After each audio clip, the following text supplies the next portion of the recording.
Hello everyone, we are live. Welcome to Let's Build.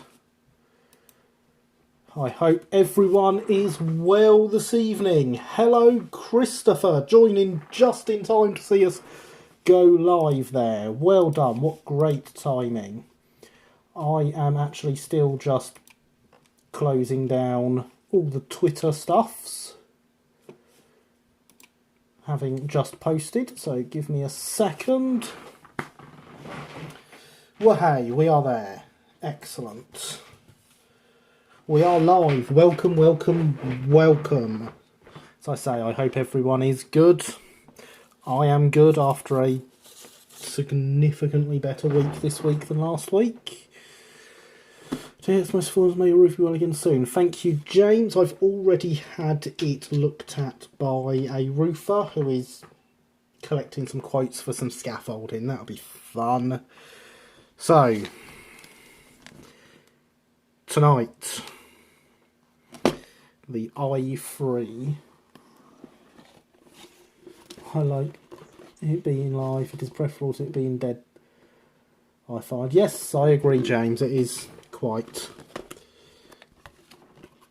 Yes, the continuation of the i3. I'll put everything back in the box this week because my front room has finally been put back together. I've also acquired one of these for it,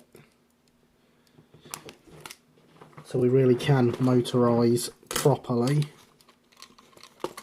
So of course the aim for tonight is to fettle the chassis a bit better, so that the wheels can sit in it, the motor can sit in it, etc. And possibly even begin the process of motorisation. There's a lot of loose bits in the bottom of there. I'm just going to lift this out completely.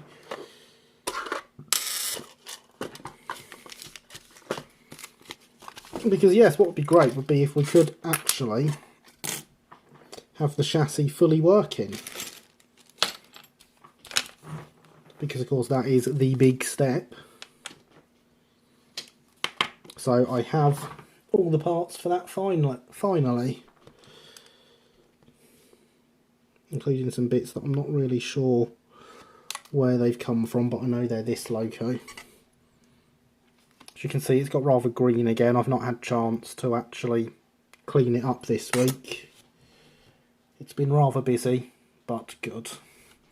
Woohoo, motorising. Yes, indeed, motorising. But first, we need to make everything fit.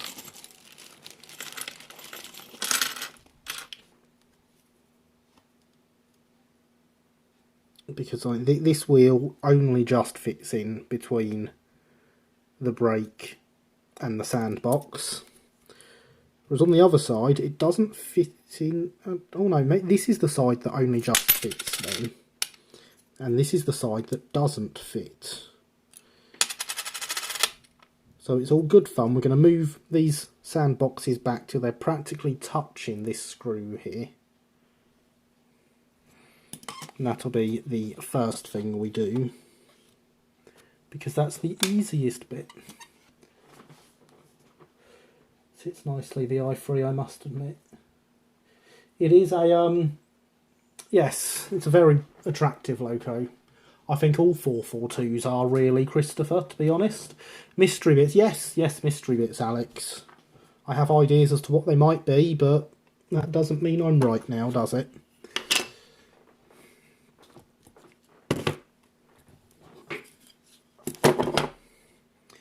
Soldering block, because of course we are a professional.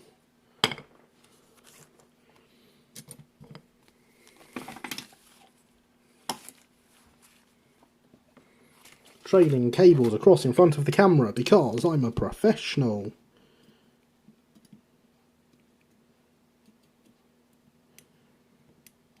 So I'm just going to heat this up from behind.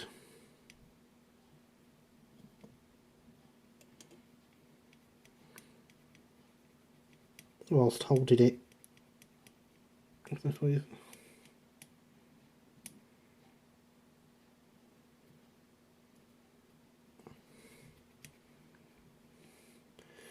Were there not markings for where the sandboxes are required to go? No, Harry, there weren't. And good evening. Welcome to the stream. How are you? And Tom, welcome, Tom. How are you this evening? This really doesn't want to come off now. It's only held on with low melt 70-degree solder.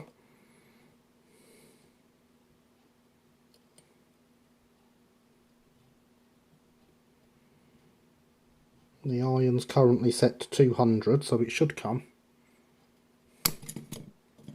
Oh, I think it's starting.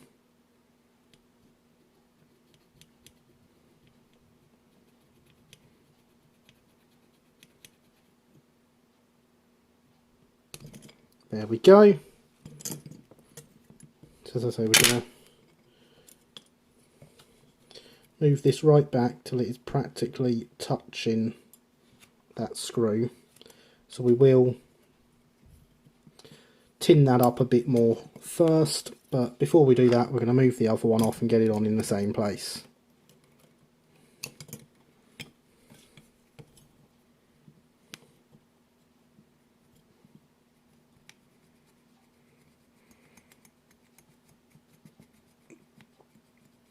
Evening, I'm okay, Shane. There aren't any markings. How are you anyway?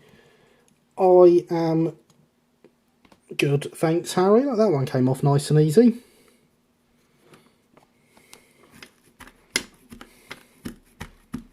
Stab the iron into its tip cleaner. Modelling away as usual. Excellent, Tom. Always a good thing to be doing.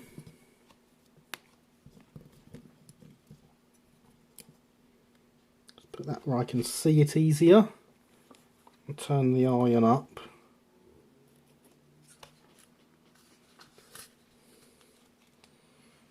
So as we did last week, we're just going to tin up the side of the frames with regular solder because it gives us better adhesion for the low melt solder that will be on the white metal part. Hello Will, welcome, how are you? And hello Max, welcome, how are you? I hope you are both well.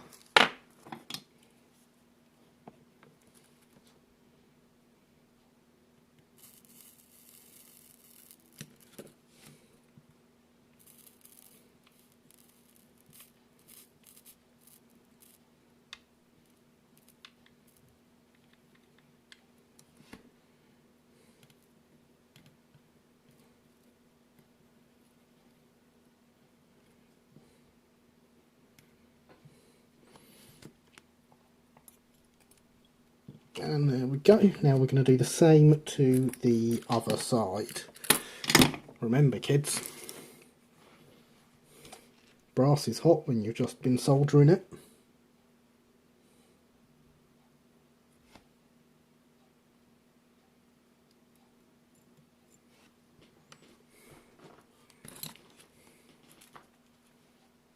Just starting on my second coach kit. Excellent, Will. Excellent. And what is it? What type of coach is it a kit of? Do tell.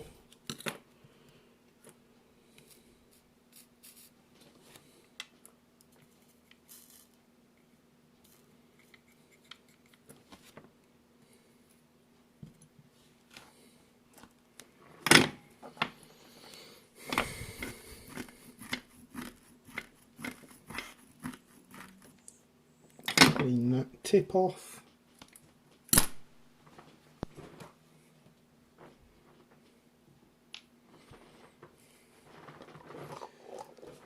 Ordered a pair of Marklin pickups for locomotive projects and Kitmaster General that I'd happened to come across Western Atlantic Railroad General. Oh, excellent. American 1880s Pullman. Oh, fabulous, Will. Fabulous. I love stuff like that. Some Pullmans of that era made their way over to the UK and they were absolutely gorgeous. Let's not put the flux down on top of the white metal solder bag because I want that again now. We're just going to make sure we got plenty of solder on the back of the sandboxes and get them stuck on.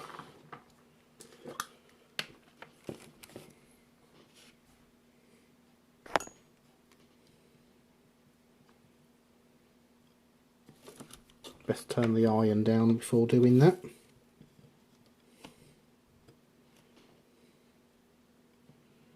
They both look like they've got plenty of solder, but you can't be too careful.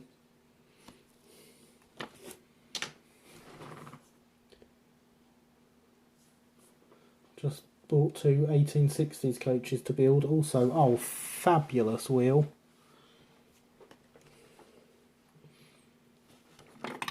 I am certainly a fan of stuff like that. The iron is still cooling down at the moment. We don't want to go in too hot and melt everything. So yes, once we've got these done, we will fit the rear drivers again. See how well they sit. If there's any more adjustment needed, we will make some adjustments.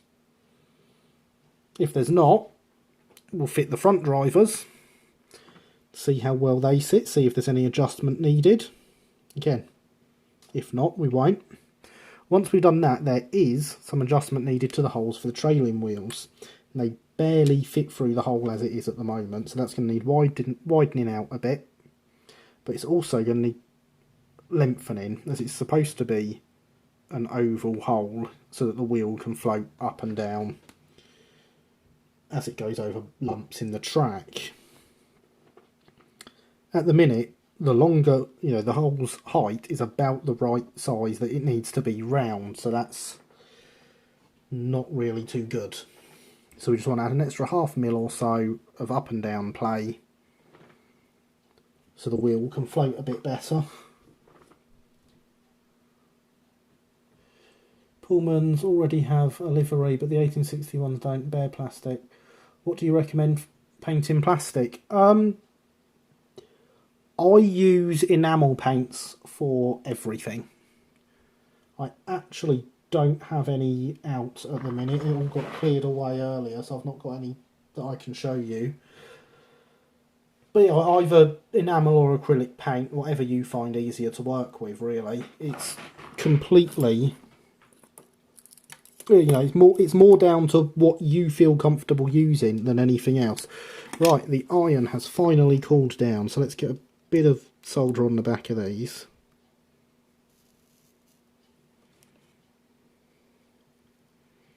Start off just by getting a blob of solder on them.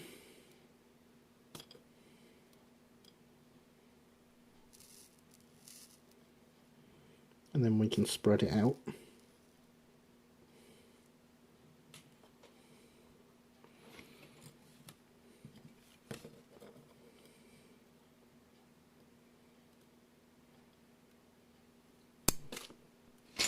What we don't want is for that to fly off over there like that.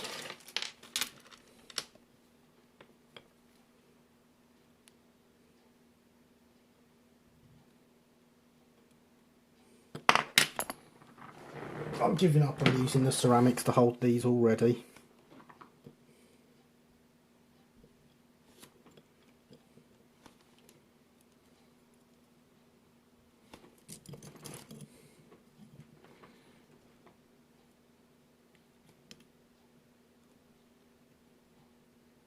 As I say, this time we're going for as close to the screw as we can get.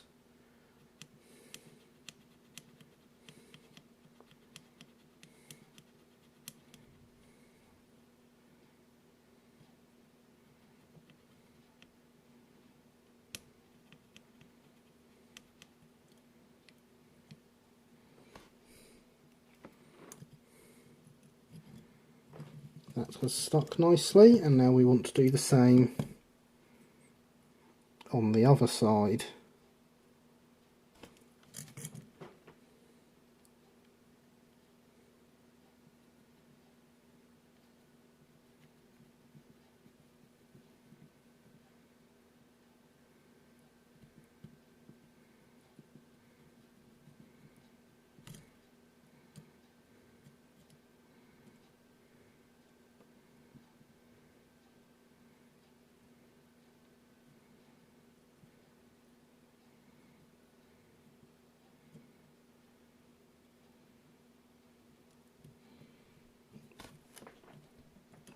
That is sitting a little bit too high, I think.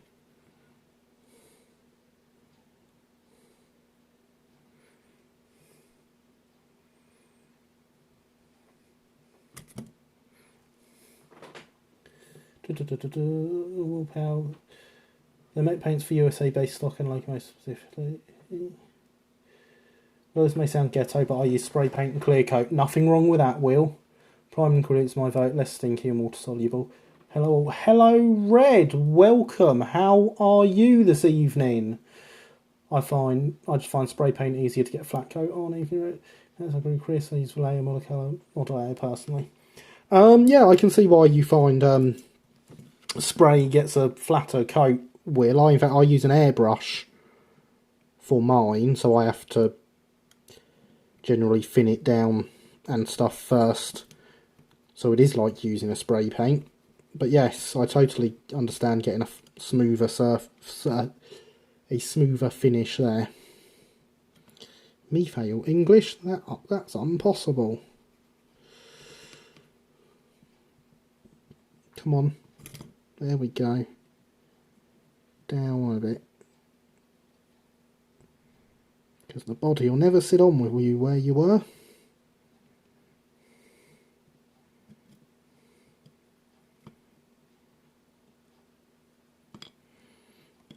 That went well.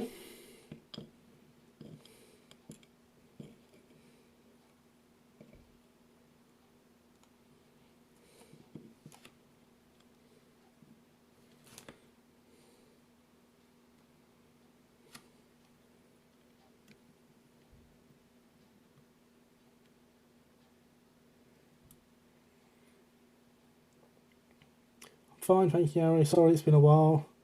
Things have been hectic as hell because of the house move and everything yourself. No, I can't say I blame you with all that, Red. I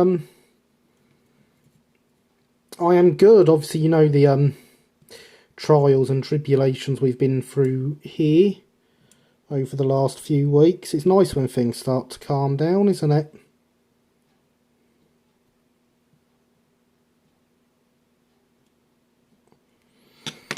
Right. That might be okay. They might both be too high. Let's try the body before we do anything else. I keep forgetting that that roof isn't attached.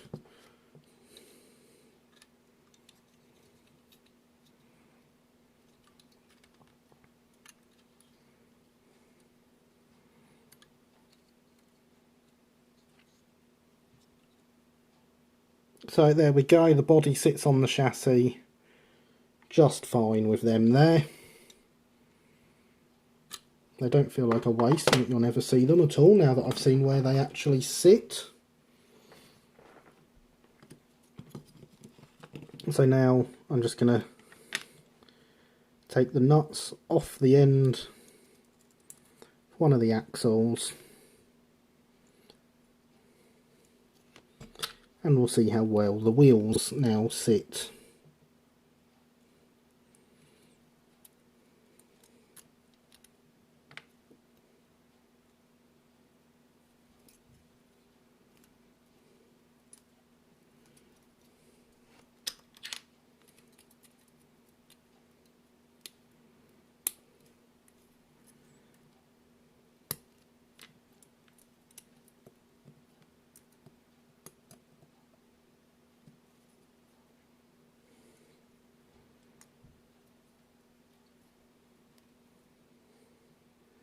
Well, they're clear of the sandboxes now.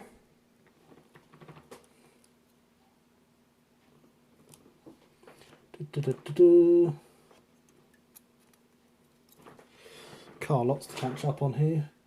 See, this is why you use requisition chassis from RTR models. Yeah, understandable. But you're not going to get one under this. Evening. Good evening, SCR 2E5 class. How are you this evening? Hello, A1. How are you this evening? I was going to try Model 00, but with shipping and such, it was hard in the US. Happy I found early 1840s, 1900 stock in HO though. Yes, absolutely. I mean, if I wasn't in the UK, I would model HO as well. Yeah, it's the correct scale for starters. Kind of a bit awkward when people hear Alex and Gary. Ah, yeah, see, plenty of people you know. You just don't know you know them. I am doing well, thank you, A1. So, I'm noticing an issue with the brakes here. As I was just saying before I discovered I had a lot of chat to catch up with.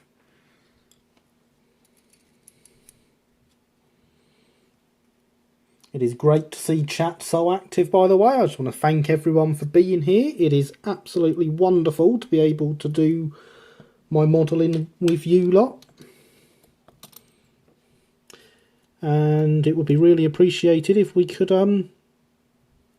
smash that like button, everyone. And if you're not already subscribed, it would mean a lot to see some more subscribers on the channel. So please, like, subscribe. It all means a lot. And if you're not watching live, leave a comment down below. I do respond to all my comments.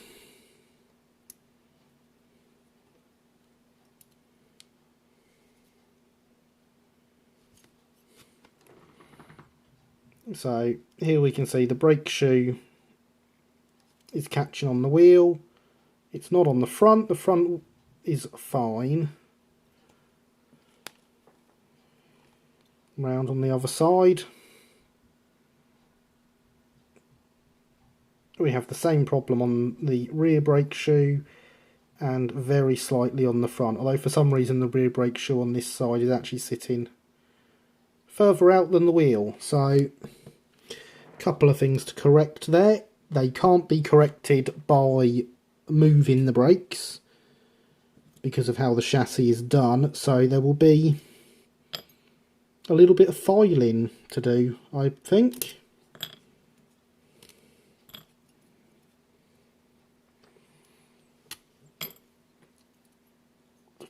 I've helped build a French layout, mostly painting. Excellent. I do like a French layout occasionally. I have a very good friend actually that models French stuff, and he's very, very good. He's going to be helping with the scenery on my exhibition layout Hailsham. There's a video up on the channel about that from April last year. There is another one due to be filmed soon and hopefully will be going up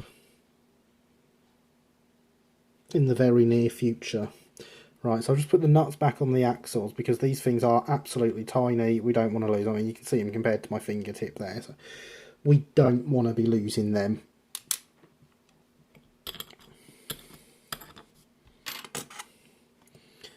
So this one, we need to desolder here and move inwards. So it's pointing out at an angle like that. I don't know how well you can see. But this rear brake shoe, yeah, you can see that sticks out at an angle. So we're going to straighten that up. And then we're going to file some off the face.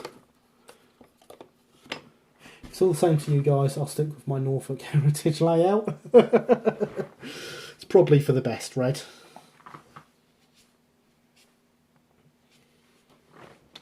Some of these other scales and gauges and companies can make you go insane.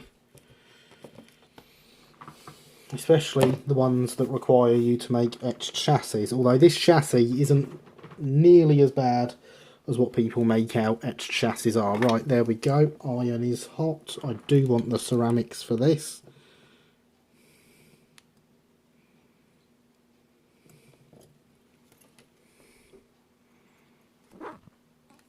And there we go.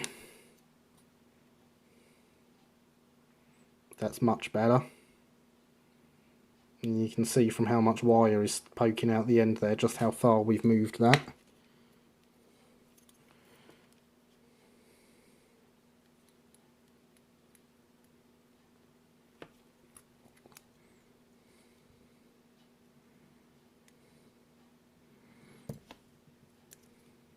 Oh, that's not very well soldered in there. Let's quickly drop a dab in there.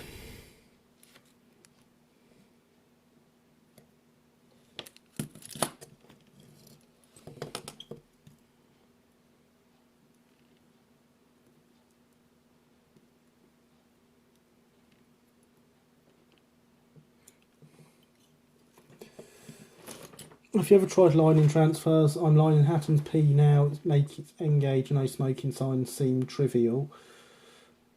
Mine aren't lined because I'm terrible with them. That's my answer to that. Yes, James, I have. Hang on a second. Is it in here? It's not. I shall be with you in a second, gents, with my first ever lining project.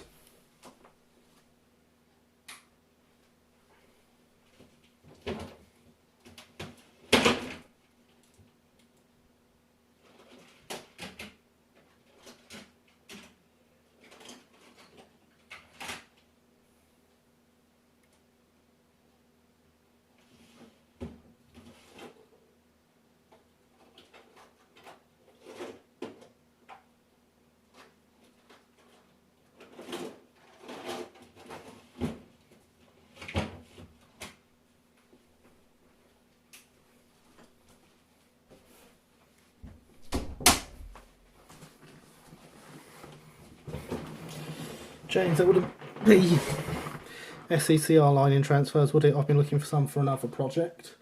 So, my first ever use of lining transfers, just giving it a quick dust before I put it on camera, because it's not been a while since it came out. It's been my first ever use of lining transfers.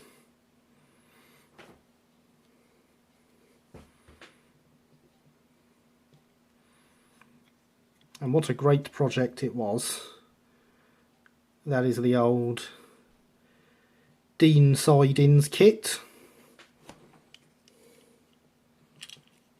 It is screwed down. It's resin kit with white metal fittings. So yes, I have used lining transfers, and I'm aware of how awkward lining a P-class can be.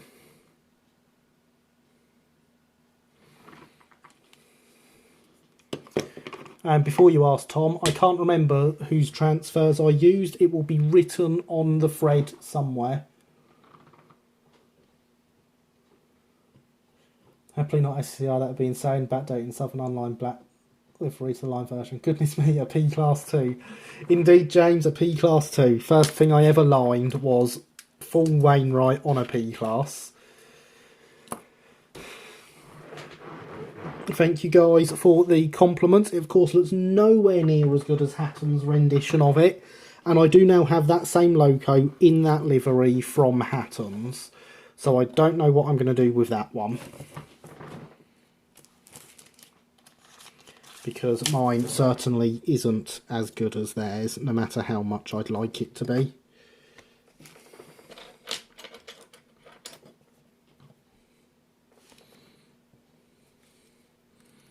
So now we get the fun job. Running the file up and down the brakes.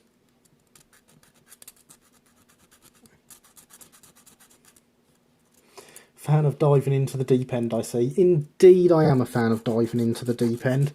Probably runs better though. No, Alex, it does not run better than the Hatton's ones, unfortunately.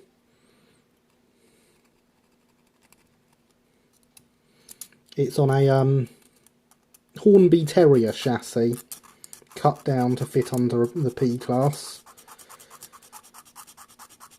Obviously the old Hornby Terrier chassis.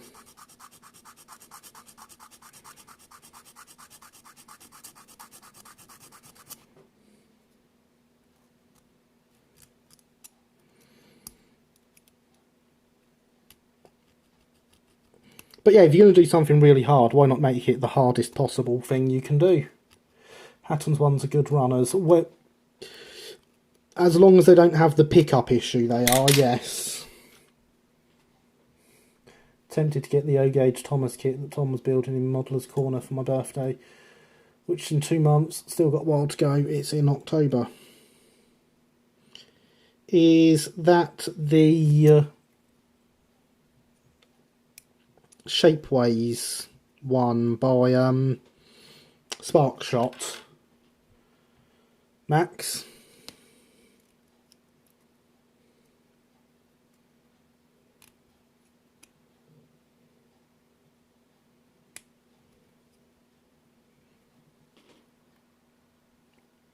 We're almost clear. Just a tiny bit in the middle here still touching.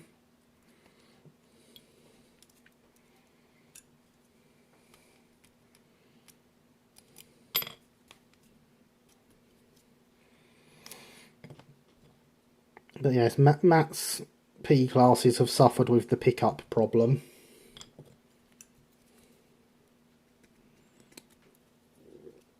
But not all of them have that problem, thankfully. Just a shame that Matt's do.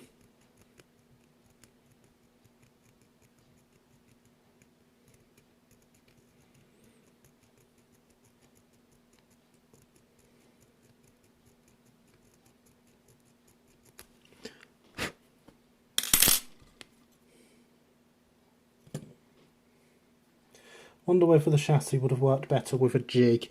The chassis itself is fine. Everything lines up nicely. It doesn't like me putting that through because of how it doesn't line itself up right because of how it's getting thicker and thinner. But the chassis itself works fine. It is just some last fettling because of the brake gear and stuff.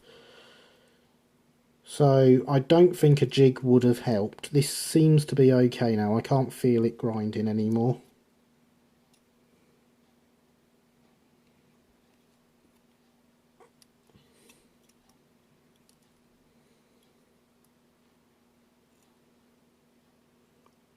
Might be touching a little bit on the bottom. Let's have a close up on the camera.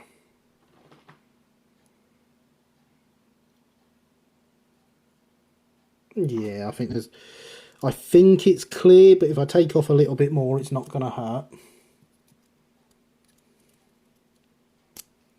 Also, what is the pickup problem? Some of the Hatton's ones just have an issue where the pickups aren't quite bent properly, so they don't touch the wheels. And obviously it causes erratic running because of that.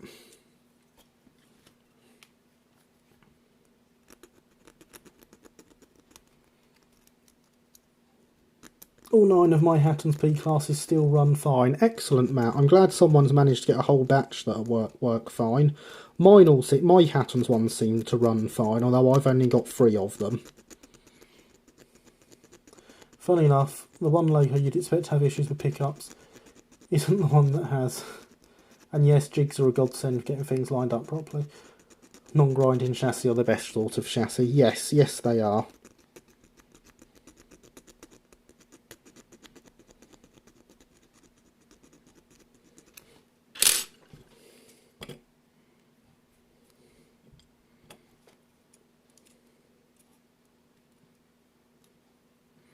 As you see, that actually slides through just fine. Everything that a jig would do works absolutely fine. I think we're now definitely okay. Even if I do it from the other side, it still slots through fine when it doesn't slip out my fingers. But I don't think we can really blame that on the chassis.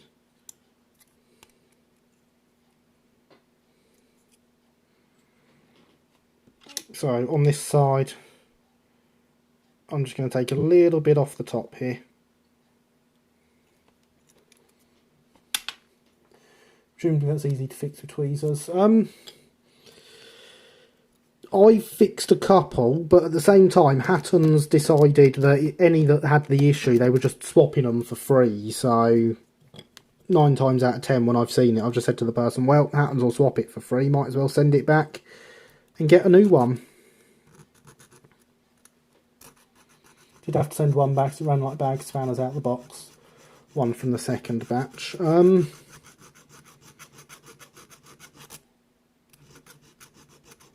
I've got one from the second batch which runs fine. You'd think they would have sorted out the issues when it came to the second batch, really, wouldn't you? But actually, I believe they've all got the issues.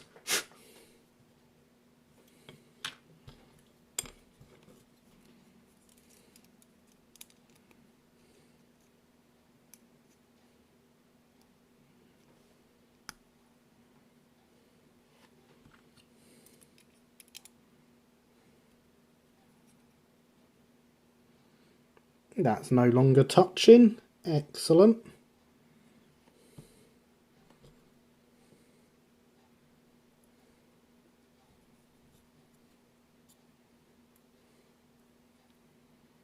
Actually going to do that up in place now. Obviously it won't be staying on permanently, but it's nice to look at it on its wheels occasionally. Get both of them on.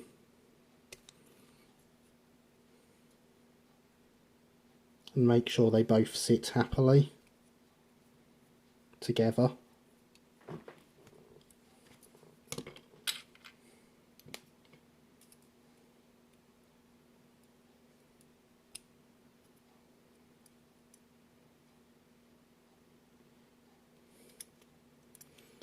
This is the problem with these square-ended axles, is getting them to line up and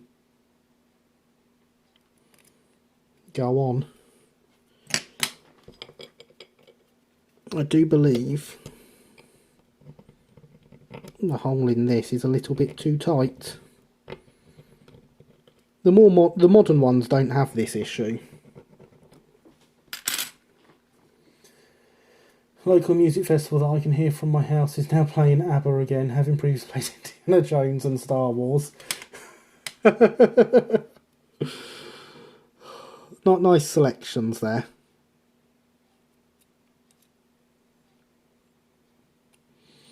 I note that you say playing ABBA again, so we've had some ABBA already.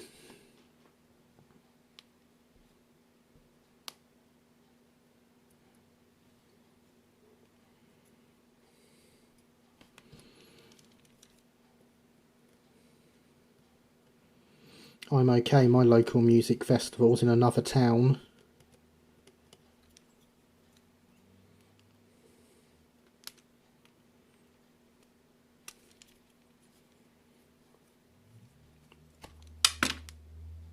So there we go, those wheels now sit on fine, move quite happily. So you can see they're not quite tightened up yet, they're still a bit wobbly. I believe we had some fettling to do on the front, didn't we? You would think they would sort the problem out, but it takes a company to care. Dapper refused to sort out the 68 print problem until it all hit the fan online. Customers got really angry. That's true, but Hattons were trying to prove themselves as a new manufacturer with the P. So you'd think any problems on the P or the Barclay they would have sorted out straight away for the sake of their reputation.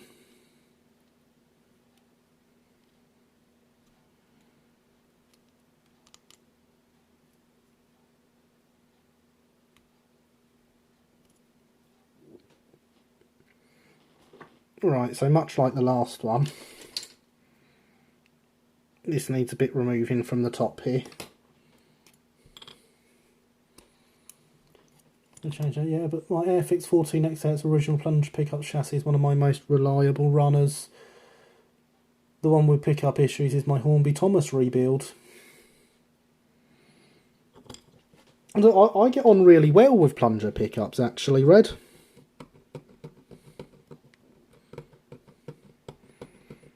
I have considered using them for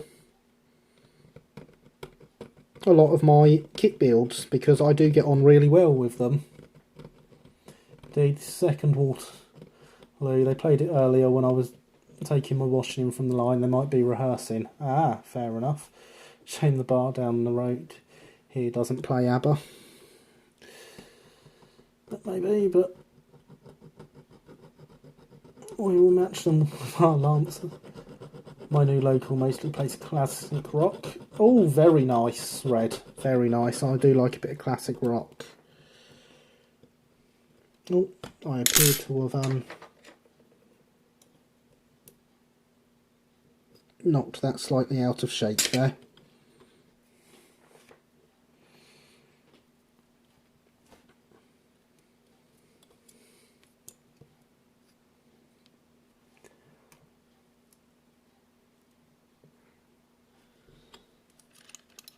So what is everyone up to this evening? Obviously we've got a couple people who've already said they are working on some projects of their own.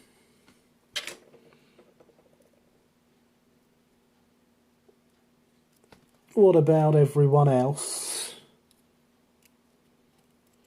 Yeah, that goes all the way through there, that's fine. Let's check the other one.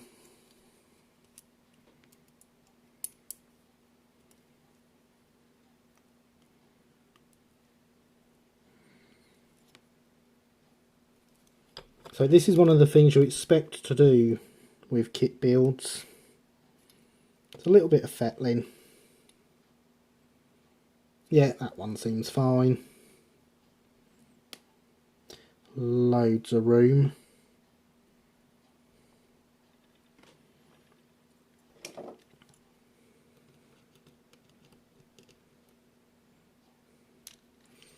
Of course, it's not always the manufacturer's fault that you need to do fettling. It can be your own fault as well. Some people don't follow the instructions properly and have to take a whole week to work out what they're doing wrong to do it again. I don't need White Horse to puff me up to get one of my favourite all-time film, Minecrafting. You're taking some inspiration from that picture I sent you, are you, Alex? To build your station.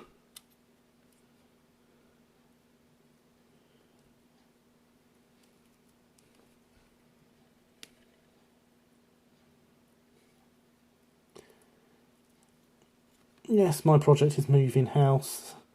Everything else is still largely on hold. Yes, understandable, Red.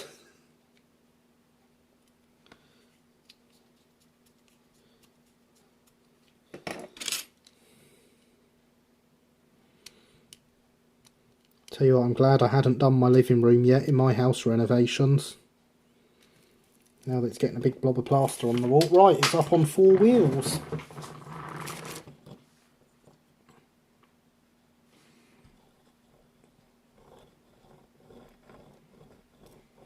Four wheels that turn.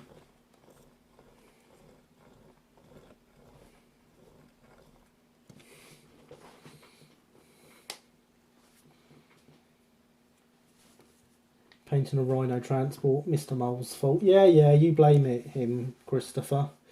No, station is for stream. I'm messing with my idea in creative. Boo, creative, Alex. This is that moment I'm catching up on the Expanse. Ah, fair enough, Red. Right, I'd like to take a moment, now that we're 45 minutes in, to remind everyone, hydration is very important.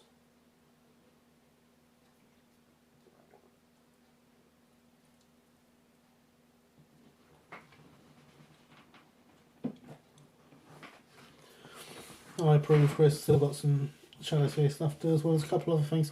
Well, Red, if you approve, then Mondays and Tuesdays you should bring yourself along to twitch.tv/Alex the Mole, where you can currently see Alex playing some 40k on whatever game of based on 40k it is at 9:30. I will let Alex drop his own plug in here.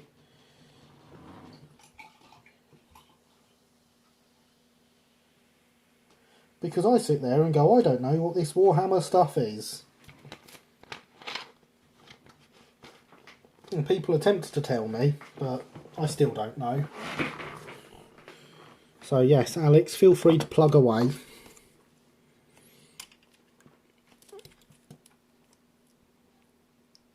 So as I said before, getting back to this, see this axle barely fits through this hole here. In fact, it takes quite a bit of force just to get it in, and the same on the other side, and quite a bit of force to get it back out. So we are going to file that hole open a little bit more.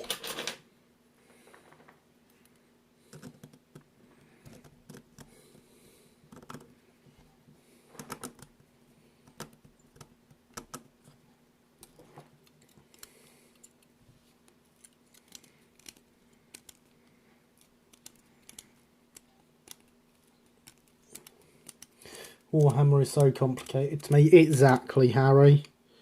I'm with you on that. I have no idea what's going on.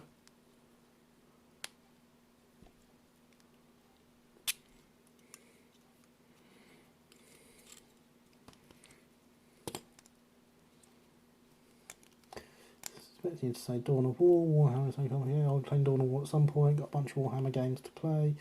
Attempted more than once, I've been playing it for years, hence why I never last one. Miniature painting was fun though. File, not a cutting break. No, I've got a round file, so we're going for a round hole. Just stick the round file through it.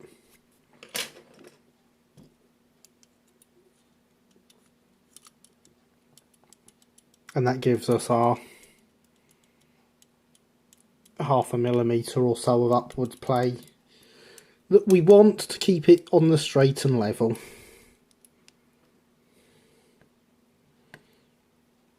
So with that wheel roughly positioned back on, oh yeah, that's very nice and free now. It's freer than the drivers, and they're in bearings.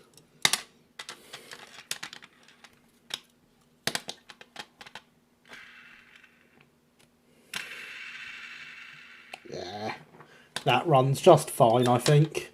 Got my first 40k model 22 years ago, still love it despite not playing the tabletop game for ages. So the next problem here is the bogie. There is no movement in that bogie whatsoever. So what I think we want to do next is just file this down slightly, just to give us that little bit of movement in the bogie. And we may also want to try cleaning up the top of the bogie a bit, because obviously we've left that quite messy with how we've done the brake gear. It may actually be worth looking at taking the brake gear off entirely, but even then,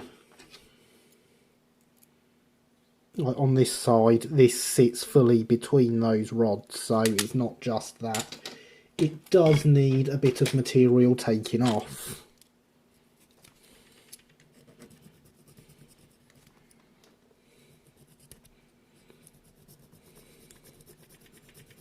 Doesn't need much movement, just enough to compensate for the track being a bit rough in places, because no track is perfect,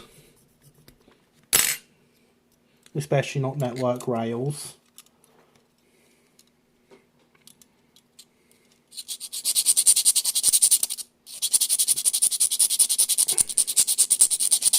Again, if you're on headphones, I do apologise, I'm sure this doesn't sound great.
So now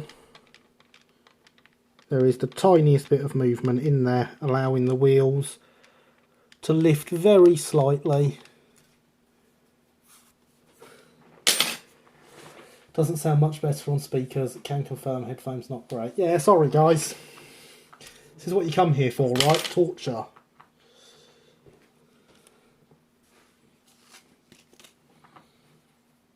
So I do believe we have what could be considered very close to a running chassis.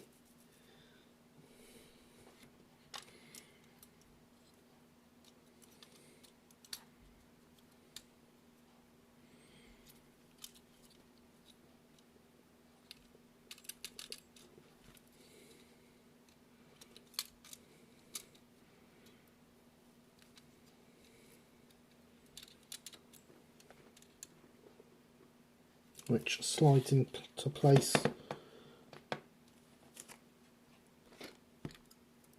on the bottom.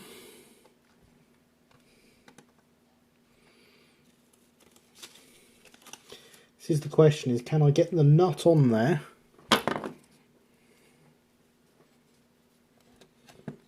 and the bogie stay in place? Can also confirm that.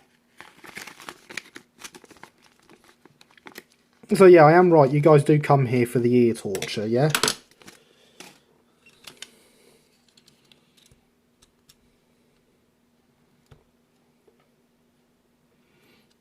Oh, we're catching on the body there.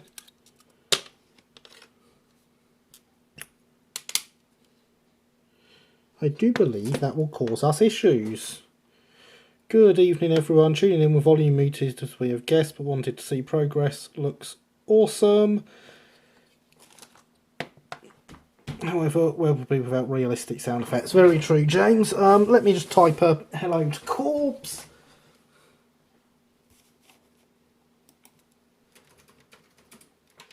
Hello, Corpse. Thanks for tuning in. How are you? That'll do.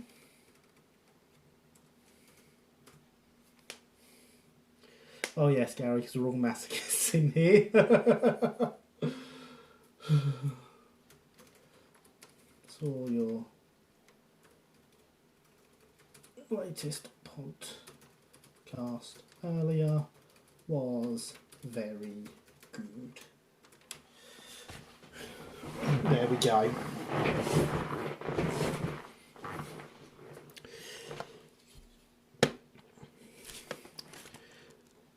So I do believe here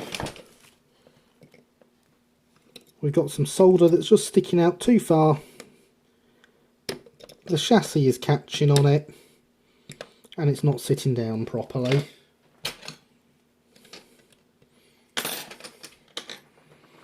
Great, thanks. Hopefully it's better than fewer burst parts. Thank you for the comments on the podcast.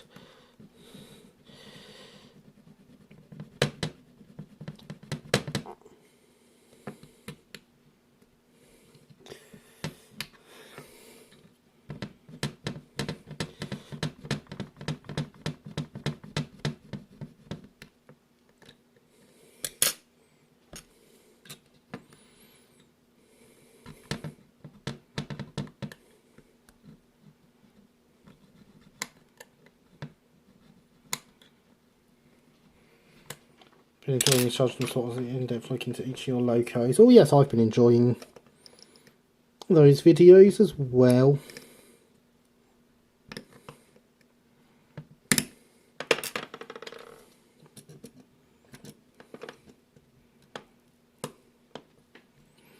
Not only are we getting issues there, but it looks like my front sandboxes are too high.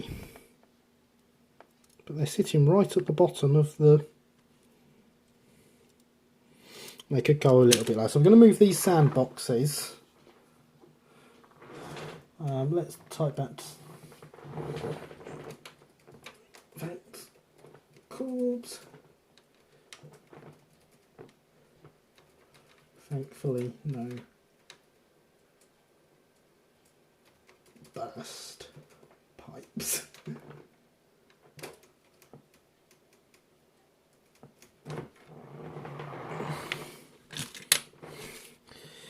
So yes, we are going to have to move these sandboxes slightly as well. They are too high up, so they're going to have to come off and go down to the bottom.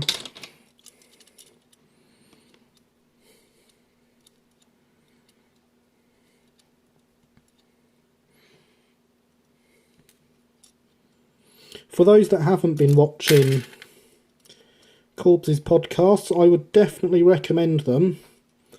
And they are now up on his Railway Mania YouTube channel, so you can find that from him in chat there.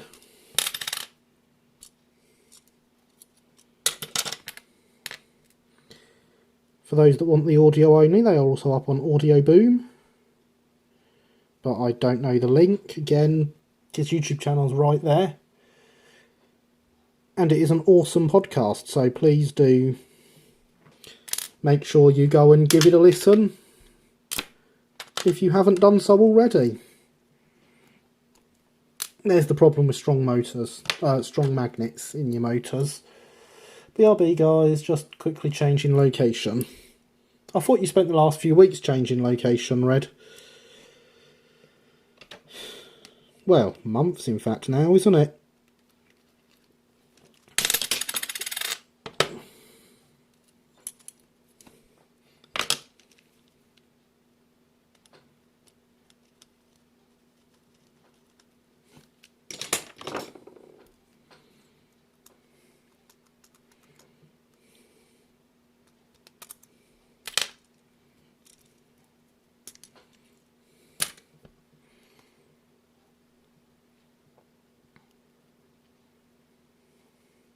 Tell you what, it seems weird typing "saw your latest podcast earlier," but Corbs does put a lot of visuals along on the YouTube the versions of the podcast, and watching it earlier on today was absolutely fantastic. The shots on there were incredible.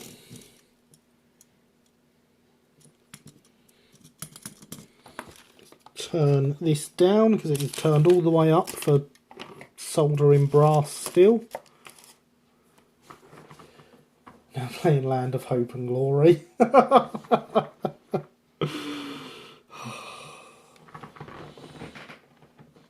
Whilst we wait for the soldering iron to cool down, I'd like to remind everyone once again, hydration is very, very, very important. I've let myself get really thirsty going so long. It's almost like I've eaten 10 packets of crisps or something.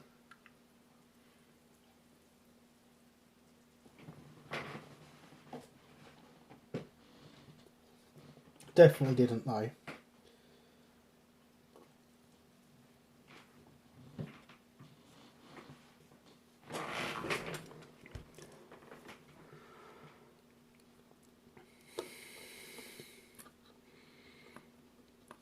So the iron is nearly down to the right temperature. I suppose I should take these out as well whilst we're waiting. Oh God, that was bad even for me. We wouldn't want the plastic in them to melt because I've got it over hot, even if I am at the other end of the chassis.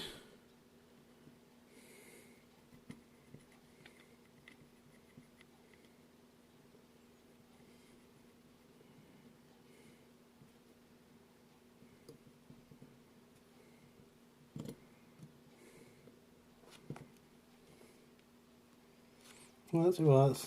Now out of creative and back to clay grinding.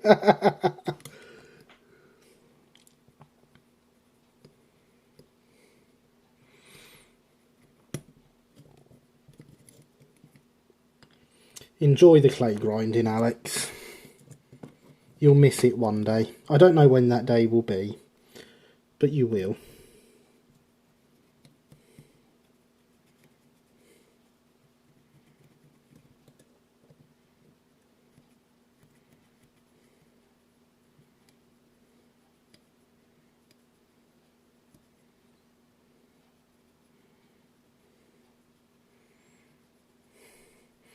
Now they're setting off fireworks, of course.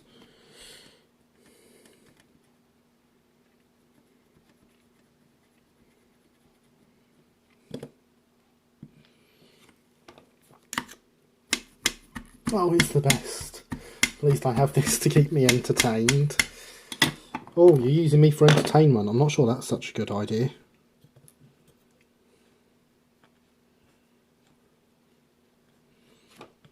You're that side. You're this side.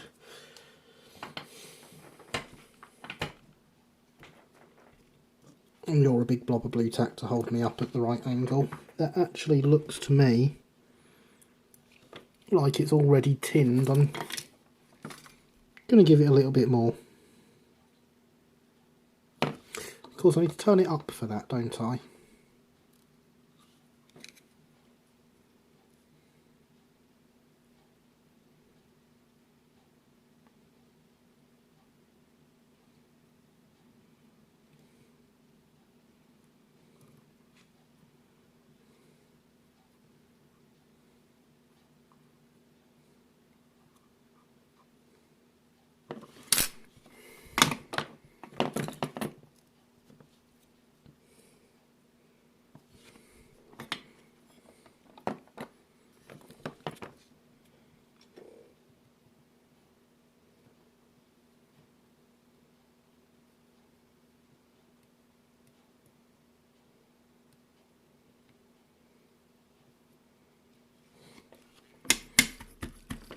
And then we can turn it right back down whilst we get everything else ready.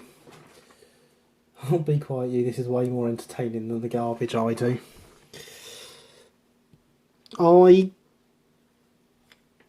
mean, I've never watched me, but I find the stuff you do to be very entertaining, Alex. So, there. And yes, everyone, the like button. It likes you, so show it some love by giving it a little love tap. It also helps my ego. But my ego is very fragile, you know. Back. Front. It was very quick of you there, Red. Alex responding to Red.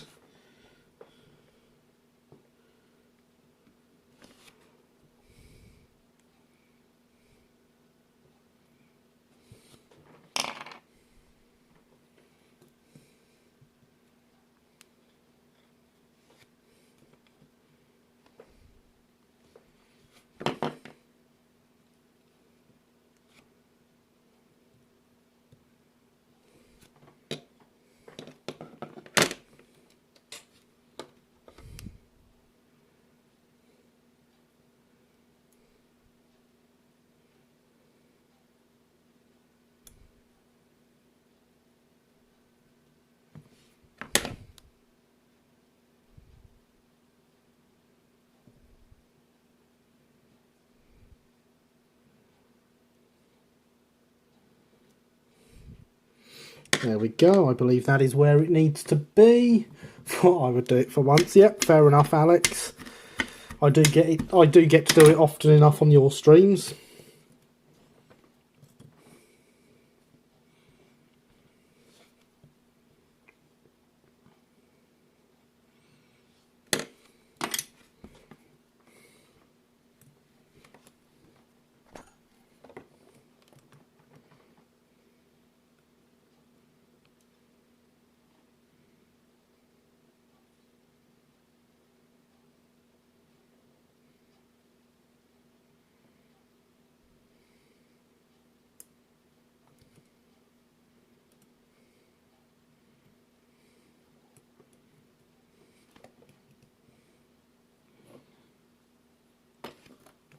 There we go.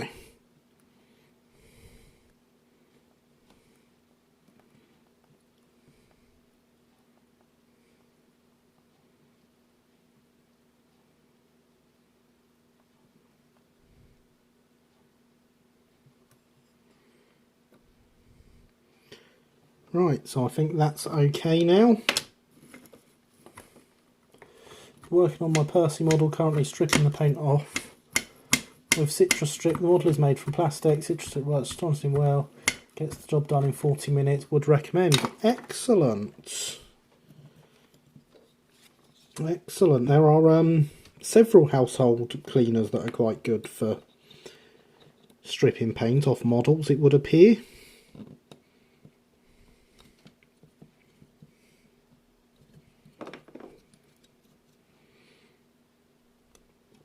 Right, so to me, that still looks like the chassis should be sitting further down, but they are now right at the bottom of the chassis. That is where they're meant to be.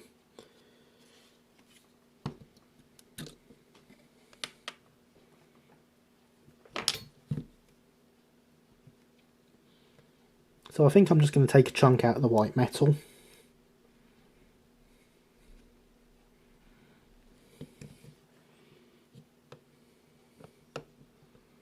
Because the white metal here that I'm taking out is hidden from the outside.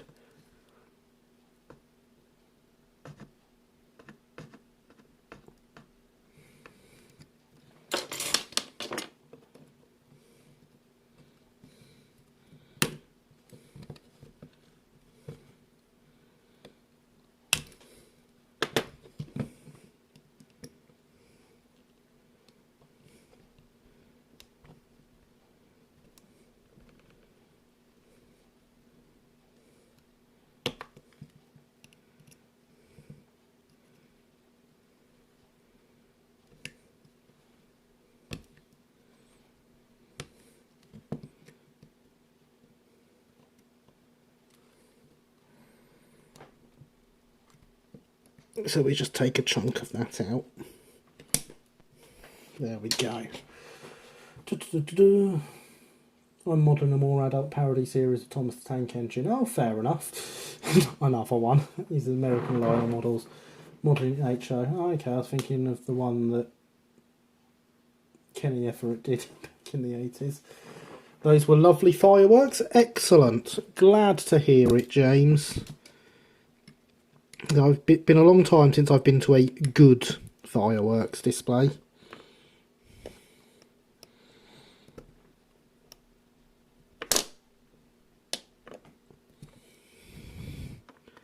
Plenty of fireworks displays, they're all just a bit mediocre around here.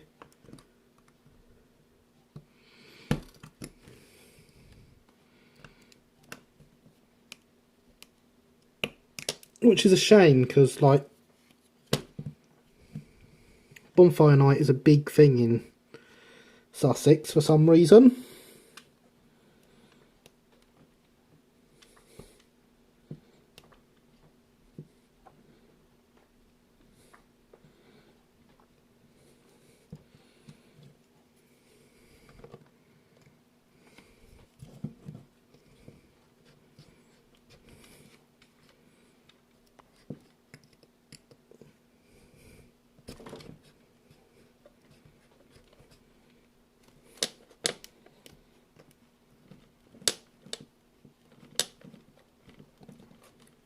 But the displays we managed to put on are a bit rubbish.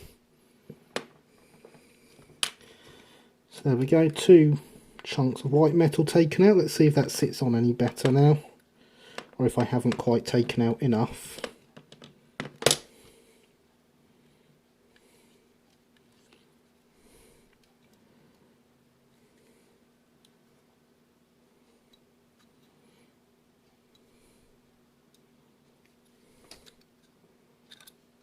I've not quite taken out enough on this side, so we'll just take a little bit more.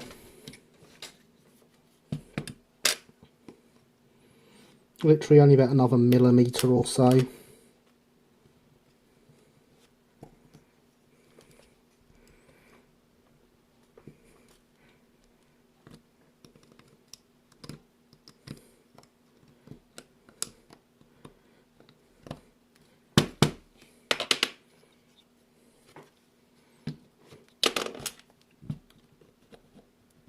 And I'm just going to smoothen off this edge a bit to make sure that it's going in okay.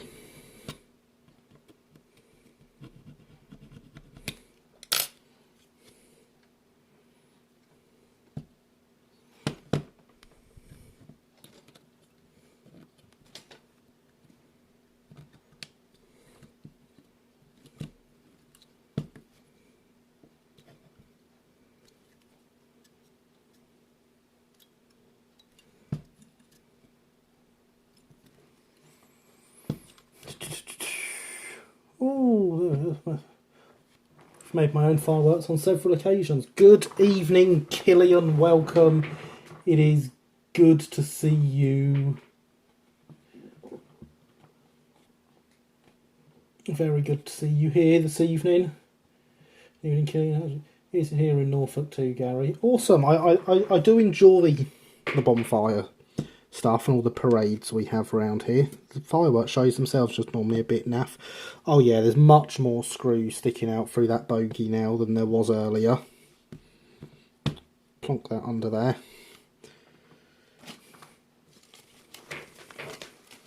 There's the nut. Nah, never going to be able to get that in place.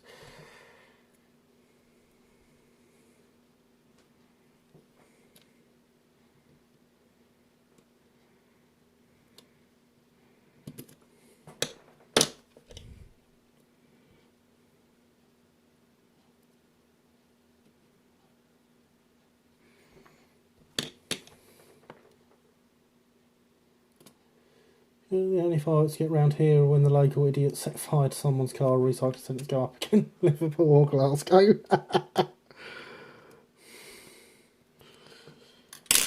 Nope, rural Worcestershire. That was okay. Worcestershire, GWR land. Indeed, he lives in GWR land, James. Not that he's a fan. No, shut up, James. We fell even LTSR land. Sure, Worcestershire was LMS. Not Alex's part.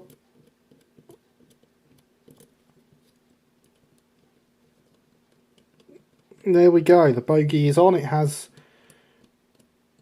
movement. LMS had equal amounts of lines in Worcestershire, but no one ever talks about. Oh no, it's always GWR this, GWR that. Yes, Red, lots of LMS in Worcester. Yeah, plenty of play in that bogey now. That's what we like to see.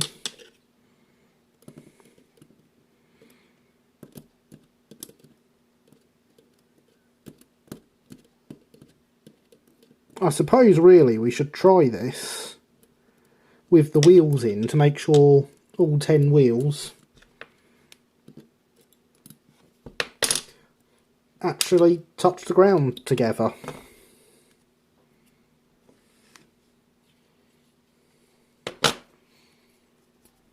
Great Eastern all the way for me, unless it's Great Northern or Northeastern. Bah, you're all too northern.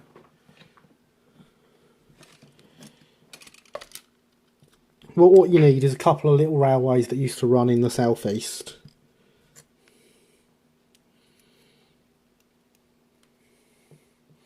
Midland were the main players around here until the blasted GWR muscled its way in.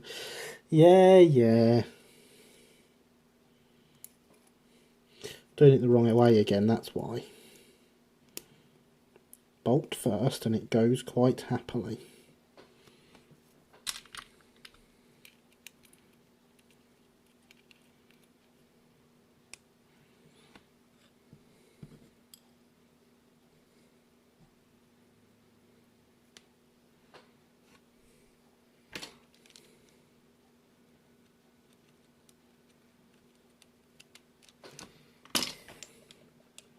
This is the one I actually meant to pick up. What I need to do is find my Romford screwdriver.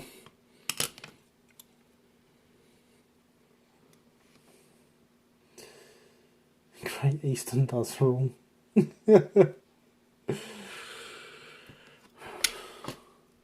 What's CSS and SS in my parts of the States? You fakes are lucky. Oh, I've heard rumours of trains round where I live. They are only rumours though.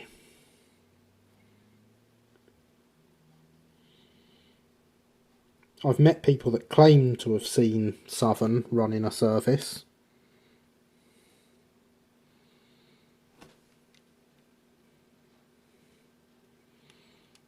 But I've seen no evidence of it.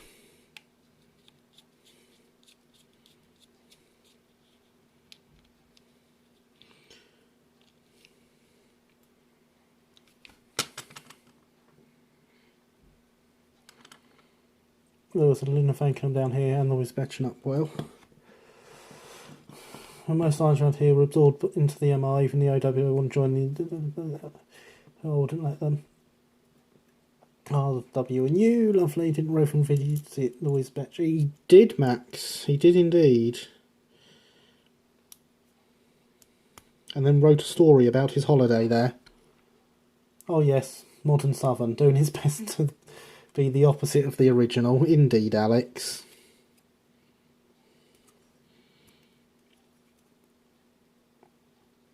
They try so hard to do nothing.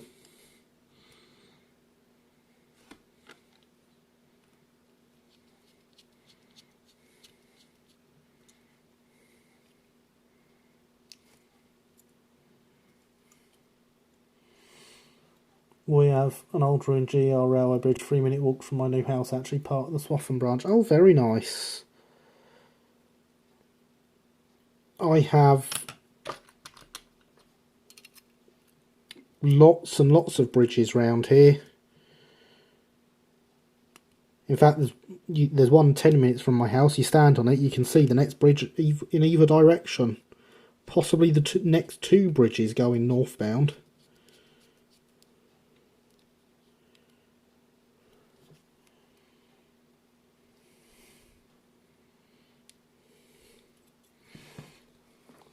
Opposite the original, rolling in money and converting all electric lines to steam.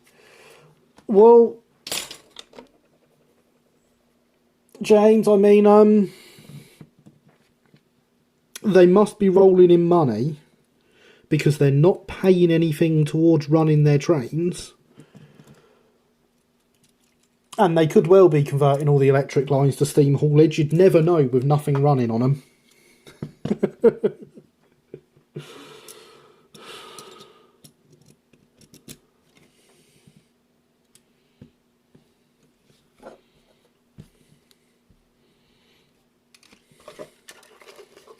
Amusingly, the last time I did these jokes about the Southern not running, the next day they cancelled all their services.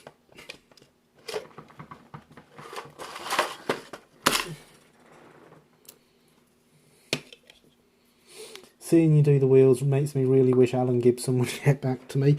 Well, phone him, Alex. That's the key to that. Downloaded Bob Signs for over Ancestors Friday, loved it. Excellent, Max, excellent.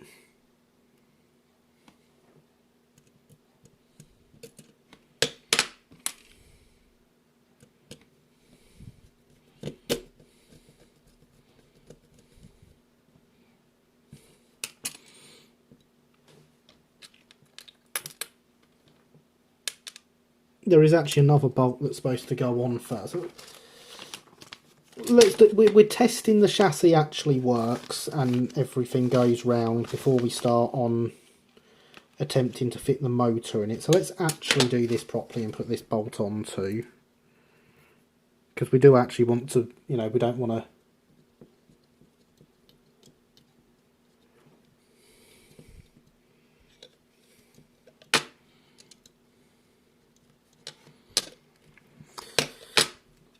get so far into this and discover that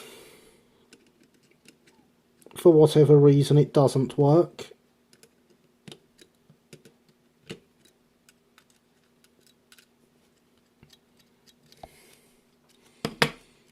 Clearly Gary gets what I mean. Me and phones don't get on. Yes, I know you don't, Alex. I know. But phoning him really is the only way to get through. In fact, phoning him, leaving a message, and then waiting for him to ring you back.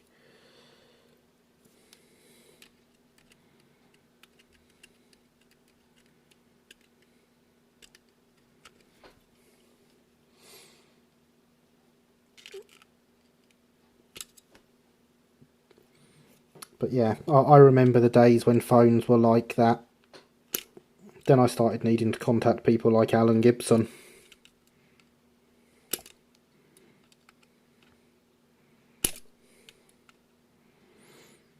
I really should get the correct tools for these.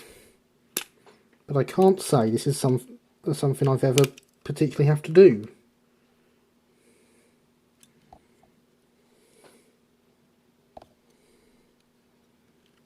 Oh. Well now. We appear to be warping the frame with a bit of white metal that's sticking out. This is why it's good to put these bolts on and check these things.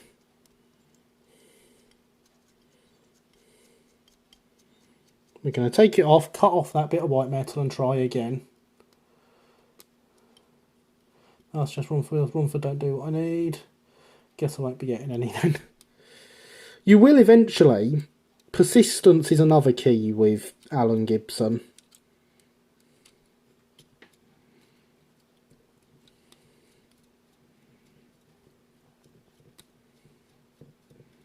Could always get someone else to phone him. Only one of our little group I have on my phone actually is Martin. So, you know, the thing is, Alex has my phone number somewhere. Whether Alex remembers this or not.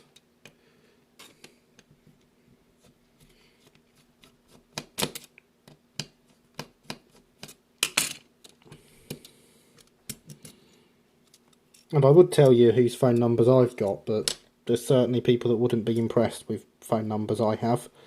Not that I've ever used that phone number, actually. So yeah, there's a bit of white metal sticking out here. It seemed to slide past it nicely every other time I fitted it, but that time it's distorted the shape of the frames.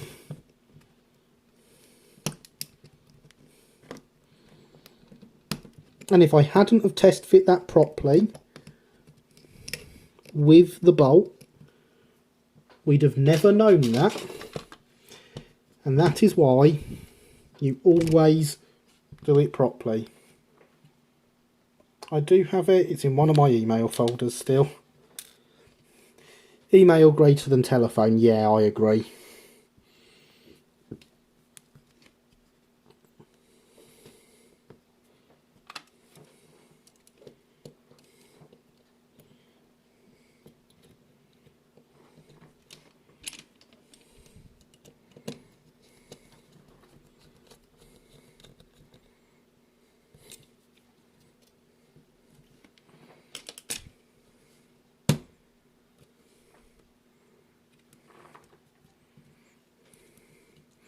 I'd much rather email people than phone them.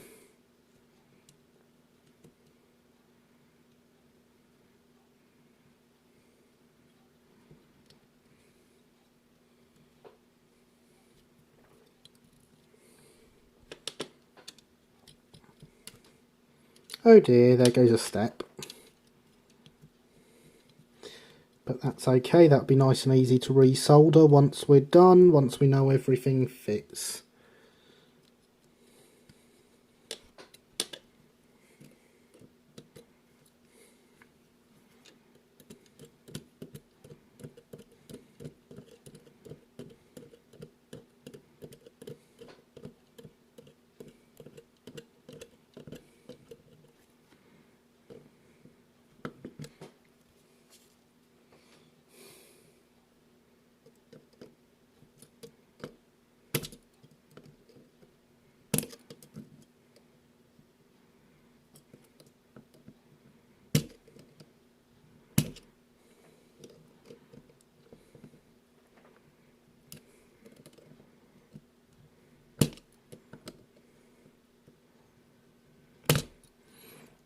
Right then, I believe that's as far down as that fits.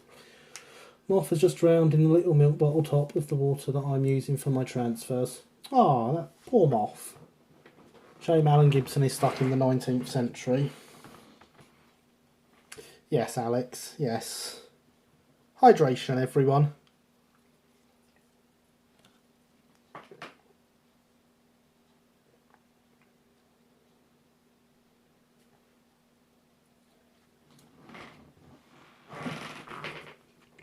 It's very important. Not so important that you should drown for it though, if you do happen to be a moth.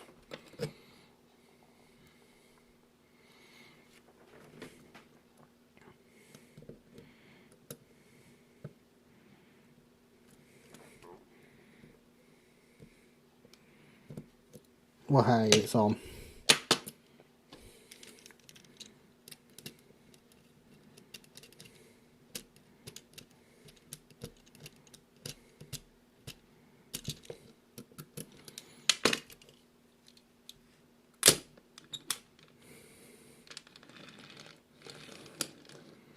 And everything runs. It all rolls freely. See, the drivers aren't rolling, but we know they roll freely, and with the motor pushing them round, I'm pretty sure they will move. Maybe if I send a telegram or light a beacon, might get an answer then. Maybe, Alex. Just email him every day, that's what I'd do. The only reason he doesn't respond is because he is just that busy with making things. So it's very possible stuff could slip through and not be seen. So just email a day until you get through. But yeah, there we go. I believe we have what is known as a working chassis.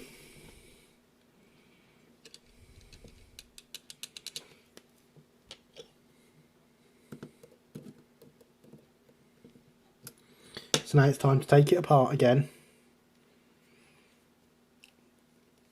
She's looking like a proper loco now. Thank you, Alex. Smoke signals. Good idea, Red. They might work. I approve of working chassis. As do I, James. As do I. Drop that bolt in there so we don't lose it. No, this one's a bit too tight. You're gonna have to grip it.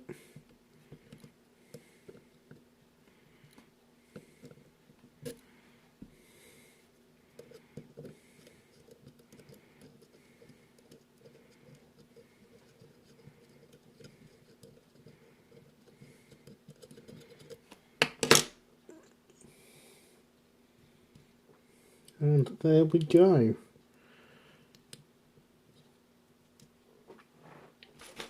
All the way to the top.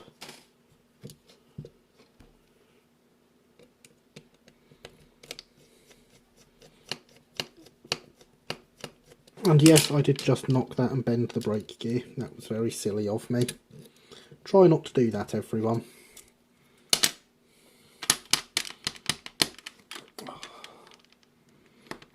It's not quite tight enough that it sits in the threads, but it's a bit too tight for it to fall freely through.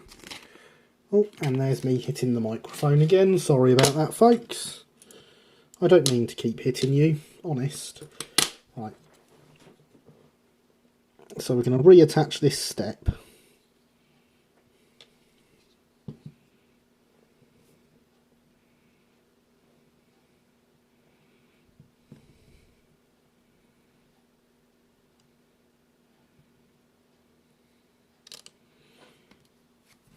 It's not going to hold itself there, unfortunately.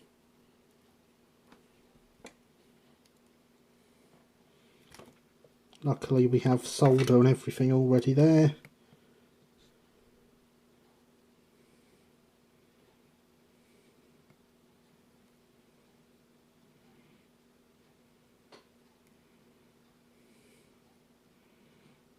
Well, it was luckily until we melted the solder into the gap that the step sits in.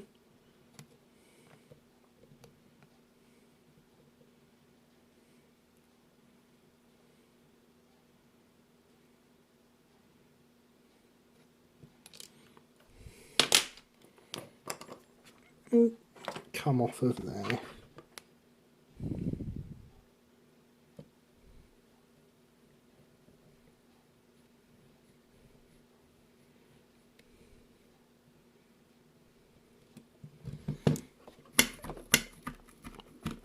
Right, that's the solder spread out.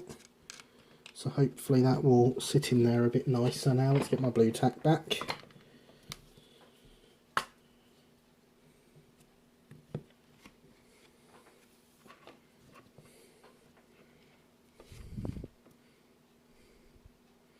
I had a comment the other day from someone asking why I solder with blue tack.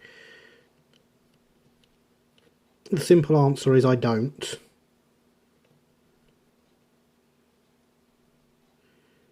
The blue tack is holding the model upright whilst I solder. Steps are overrated. Oh, no, it's down there, it's not in the packet. Just going to put a little bit more solder on.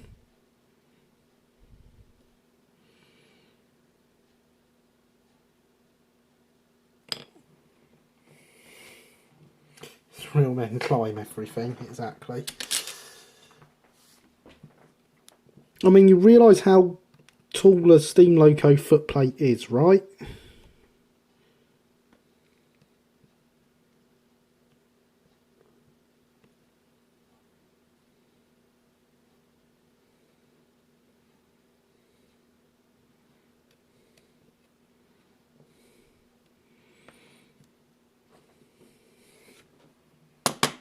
Imagine me sound like Saxton when I said that.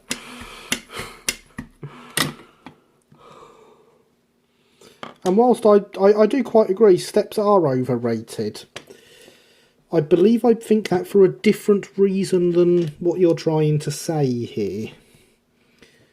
Because you see, some of us have arthritis in our knees, and so steps are most definitely overrated because we want to live in a bungalow that doesn't have any, ideally. That would be the optimum thing. Climbing onto a steam loco footplate, however, would require steps.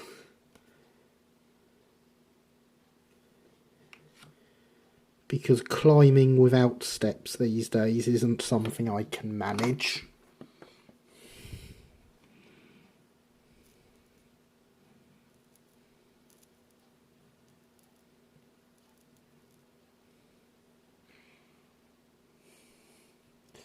Never liked them. Yeah, understandable. Yeah.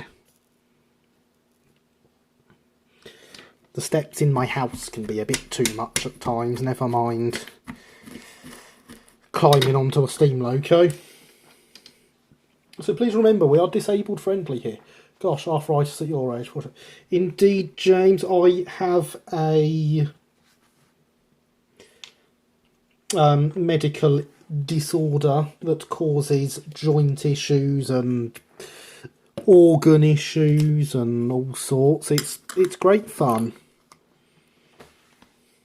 Whatever you do, ladies and gentlemen, do not get any genetic blood disorders. Trust me on that.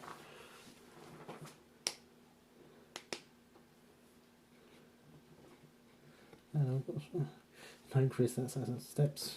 We're also a group. I can relate. Don't have arthritis, but my knees are also shockingly bad. Yes, I'll tell you what. The arthritis. My knees have been bad for a while. The arthritis diagnosis did come as a bit of a shock. Thought that was a comment about the Saxton Hale joke. I can see why you thought that, Red. Kids, I'm not a fan of steps either.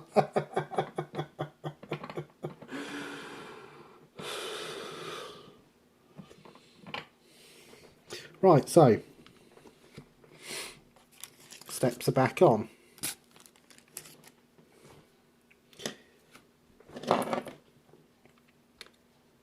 No, we can even put the roof on it. You know, next time I pick that up, I'll pick it up and turn it upside down and that roof will fall off because I've forgotten it's not stuck down yet again. Right, so this, or I'll just drop the chassis that we've just spent ages getting right.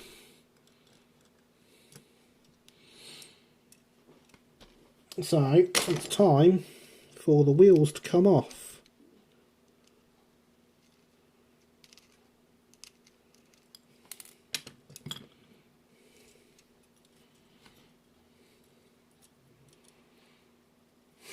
seen a photo of me, so you know. I have seen a photo of you. I am aware of what you look like. I am making no further comment on it, Alex. Deal with it. You know what my head looks like, not the rest of my body. Maybe just leave the roof off. Now, you see, I've considered that. But then I'd lose it.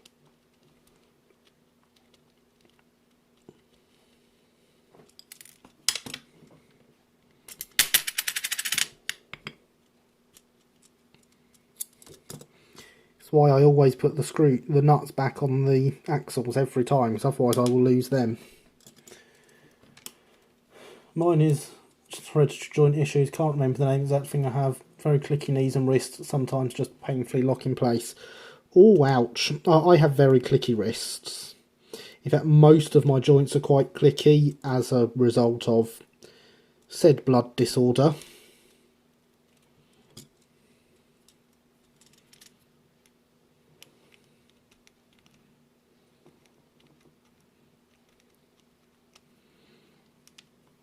I just hope I don't pass it on to the children. They have not yet been tested. Well, not for that one, they haven't anyway. God, that sounds even worse, doesn't it?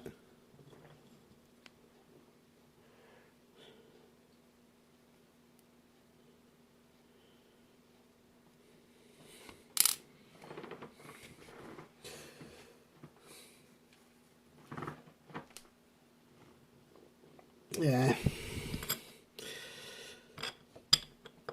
So something about us all meant to be being healthy because we're young. Alex, Red. Yeah. We're doing well at that, aren't we? Where did I put? There they are. They're on this side of me. Should stop putting tools that side of me. I'll never find them. So now we want crank pins. We want 4 of them.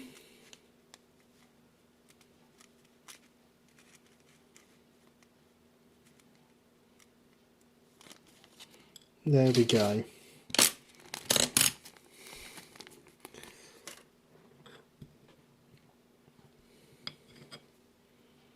And these just screw into the wheels whilst we make sure everything works. They will be stuck in properly later. It's fine, I soldered wrong. Could be like my brother, where the issues with his shoulders mostly stem from breaking both of them, falling out of a tree onto concrete and refusing to seek any proper treatment. Ow! I'm just going to go with ow.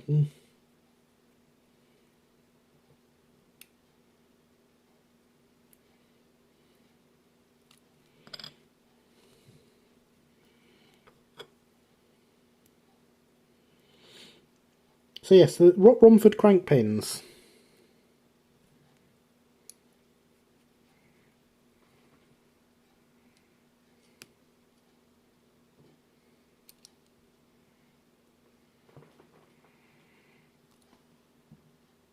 They screw in. So they're quite overly long, but that's obviously because, you know, they're generic. They do locos with outside gear, etc. as well. You cut them down to size after you have soldered on a tiny little loop for the end. Come on, camera, focus. Okay, so these slide down over once you've got your gear on, and solder them on and cut the excess off. Older brother's a lovely bloke. So an idiot sometimes.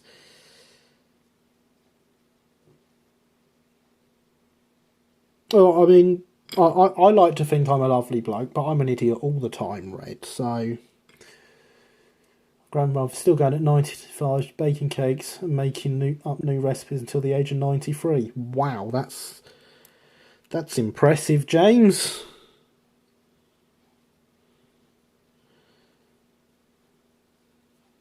I hope I'm still going that long. I'm glad my wheels don't need cranks. Did that look hard to do, Alex? They're all on there now.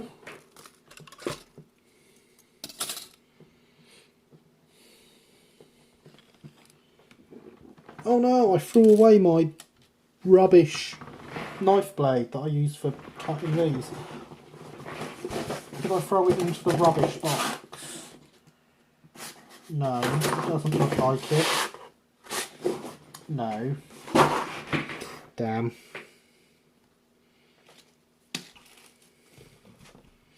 Guess we'll ruin the snips.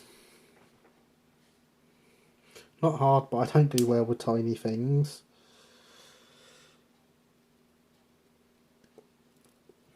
Fair enough.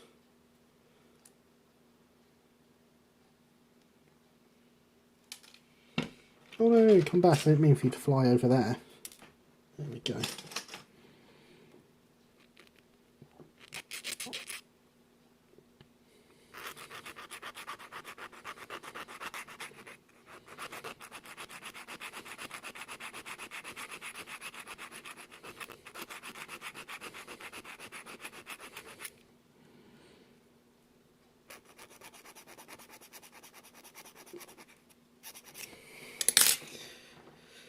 Terrible eyesight, and I mean with my glasses. If you don't do well with tiny things, may I suggest free gauge?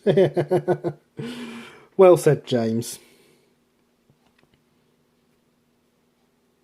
So these, to get a scale thickness, fold in half. Once they're folded,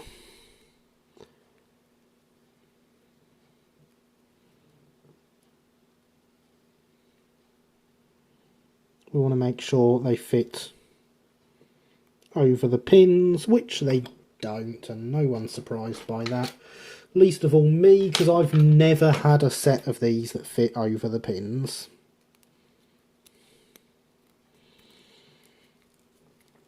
Because, of course, Southeast and Finecast don't know what wheels and stuff you're going to be using. And therefore they don't know what crank pins you're going to be using, so they just have to make them more as guides than anything else. So there we go.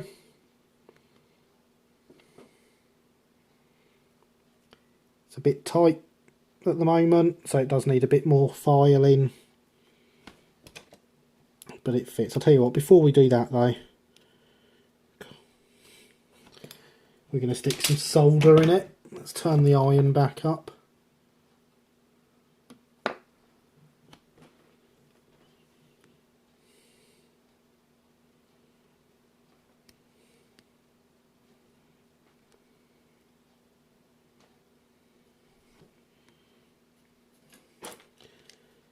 And get the smallest of the screwdrivers just to open this back up a bit. And I can get some flux in there. My eyesight isn't fantastic, but it's passable. I can see at least 6 feet without my glasses before it starts to go a bit blurry. Not crippling, but very irritating. My eyesight's good enough that I'm allowed to drive without my glasses, so there.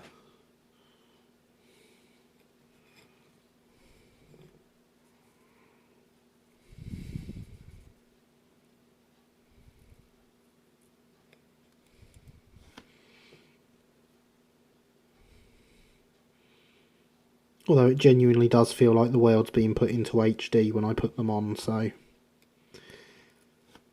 You know, there's some definite issues with my eyes. I'm just used to not wearing my glasses. At least my glass engaged for me. Yeah, that's because you're strange, Christopher. As Alex says, at least my glasses actually fully correct the issue. Well, yeah, that's good. Double A. Rude, to be honest, Alex. Can't drive anyway because of my OCD. Fair enough. Like the world in HD. It is good seeing the world in HD. I will agree. Hydration. You can probably hear in my voice that I need it.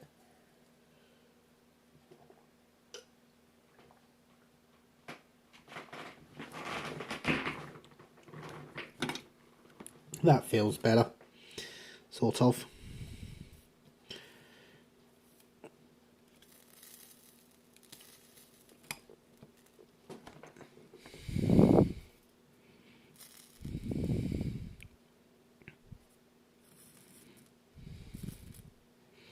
Come off there, solder.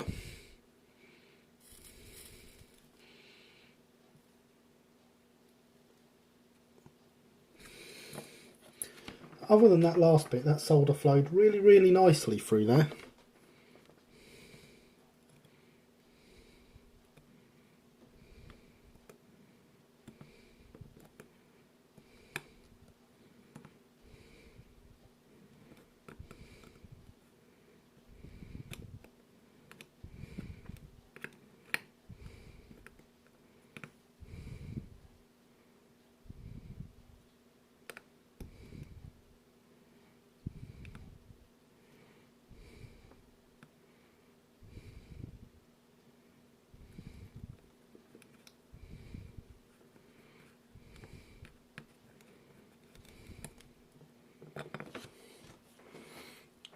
When do I put that back on? That's not a good idea. Because I'll stab it again. I approve engage. If only there were more pre-51 rolling stock and items available in engage.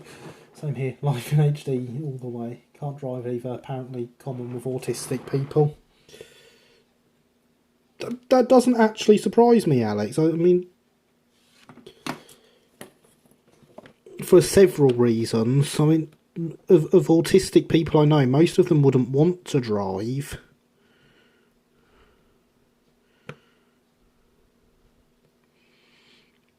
Whether they had the ability or not.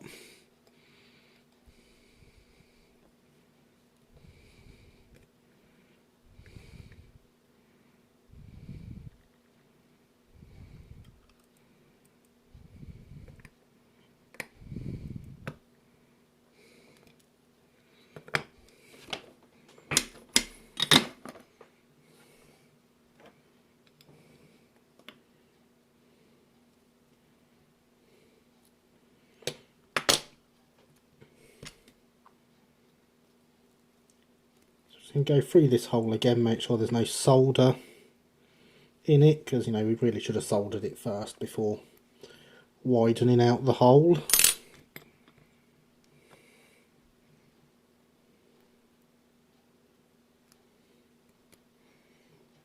Yeah, that is a huge factor. Driving is tedious. I'd rather take the train. I enjoy driving.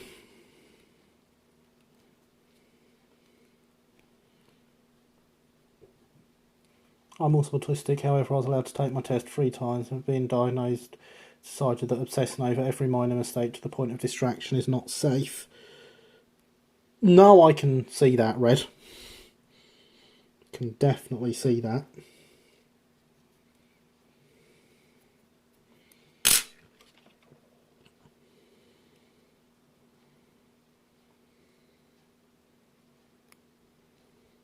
I don't obsess over every single mistake I make when driving, but I do also drive a transit, so no one's going to be surprised by that.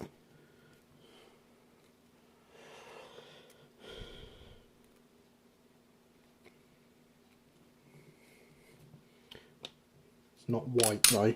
I'm not a white van man. God, this hole really doesn't want to get wide enough, does it?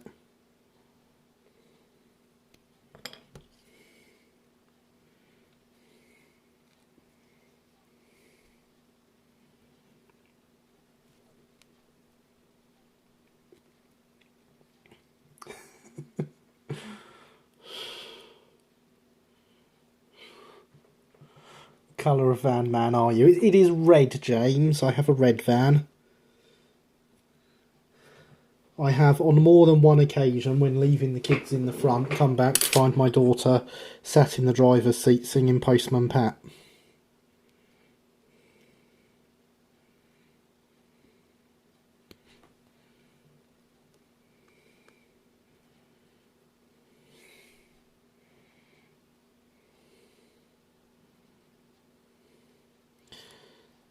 Although it's not ex-Royal Mail, because Royal Mail don't drive transits.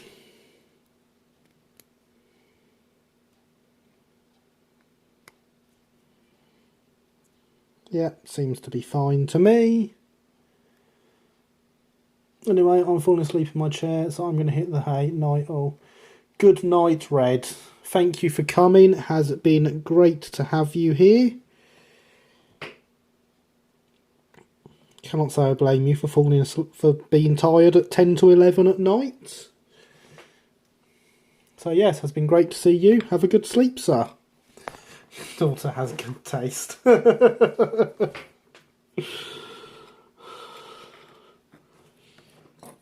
but maybe so, but if she could not be taking the mickey out of me when she's having good taste, it would be very much appreciated.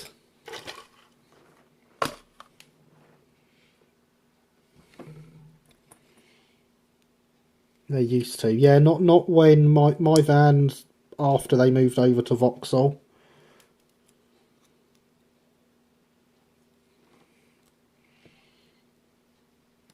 Rob and Gary, see you later. See you later, Red.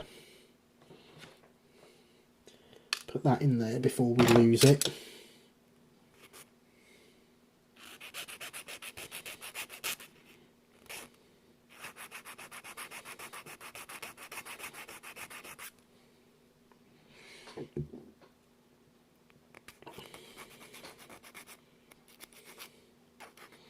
But no, I do love my van. It's a great van.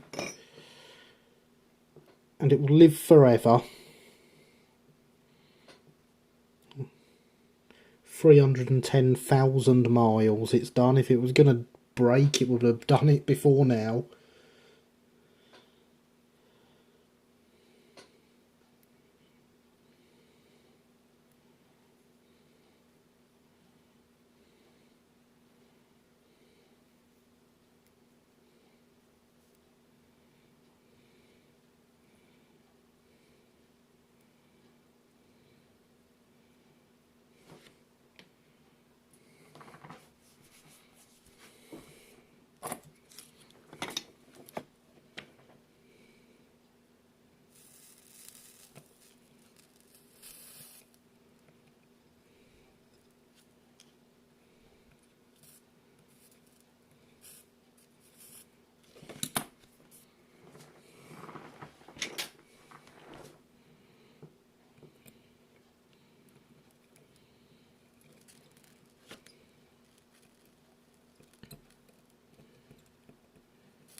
There we go.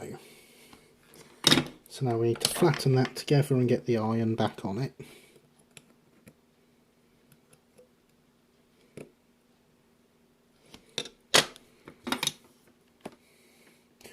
Ooh, Peter Spares has some 08 wheel sets back in stock. You best buy them all now before they sell out, Alex.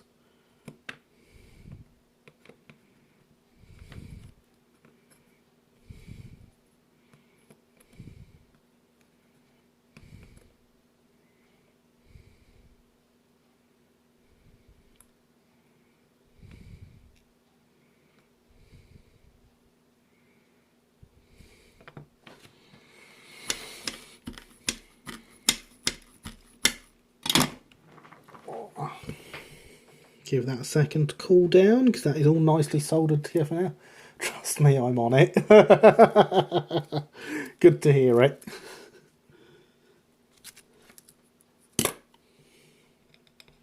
There we go.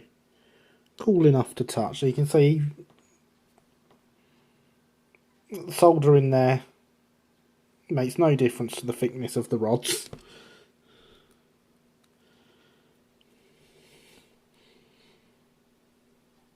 We do, however, need to open these holes up now. Of course, the trick is we don't want to open them up too much.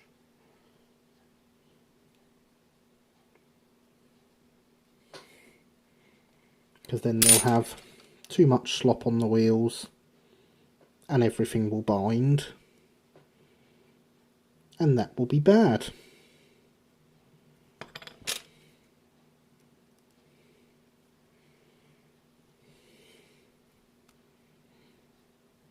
but we also don't want them to be too tight. Because again, that would be bad.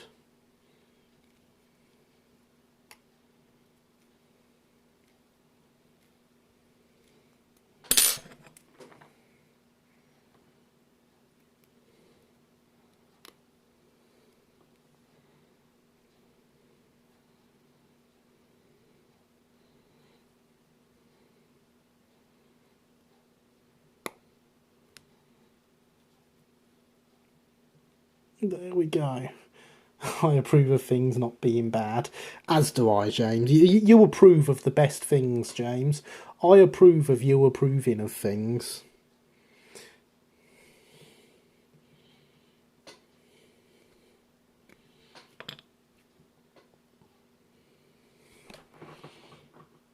As you can hopefully see there when it focuses, the size difference between the hole as it comes and as we've filed it out to.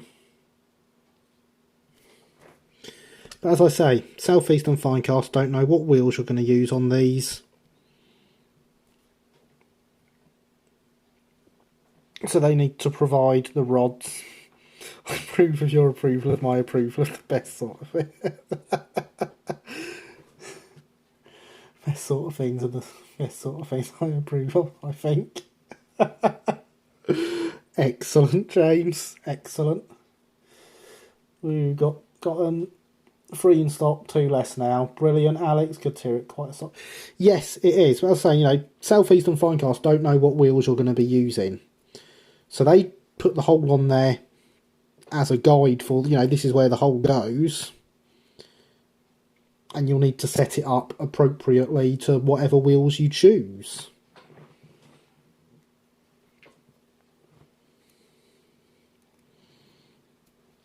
For example, you can get Hornby wheels the right size for the i3. And the crank pins on them are significantly bigger.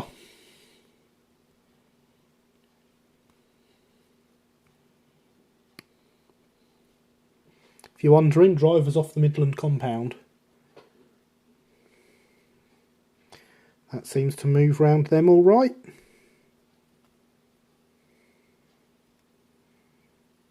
And that's what we want, is it to be free moving so that it's not jamming anything up as the loco goes along.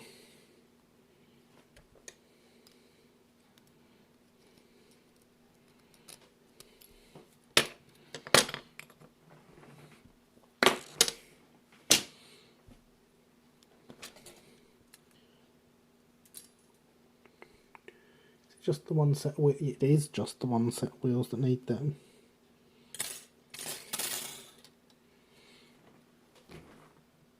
There is a very thin one on the back. That's okay. I'm going to say, I'm sure I've never seen wheels with only one balance weight on before, which is the next job. Wheel sets with only balance weights on one wheel. I'm sure you all know what I mean, really.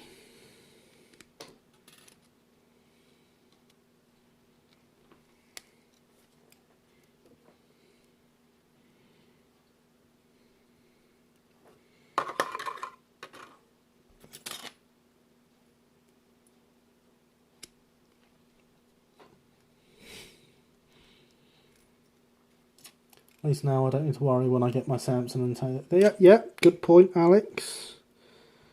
Personally, if there were 3 in stock, I'd have bought all 3 if I were you, but there we go.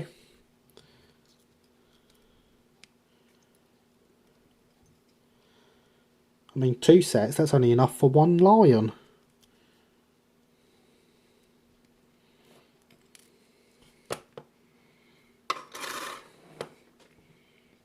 There it is.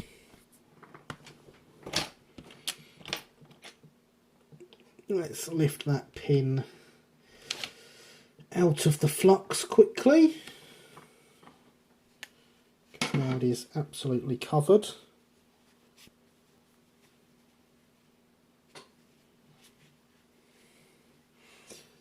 Money. I've only just had enough for the 2+ rods.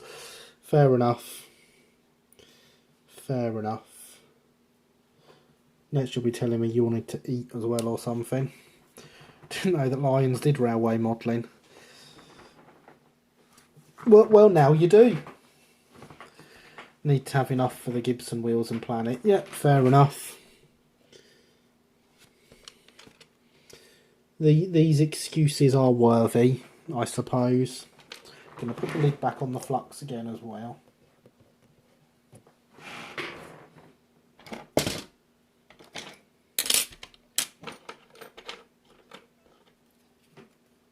There it is, the slightly fish-bellied file. God, really struggling with words tonight.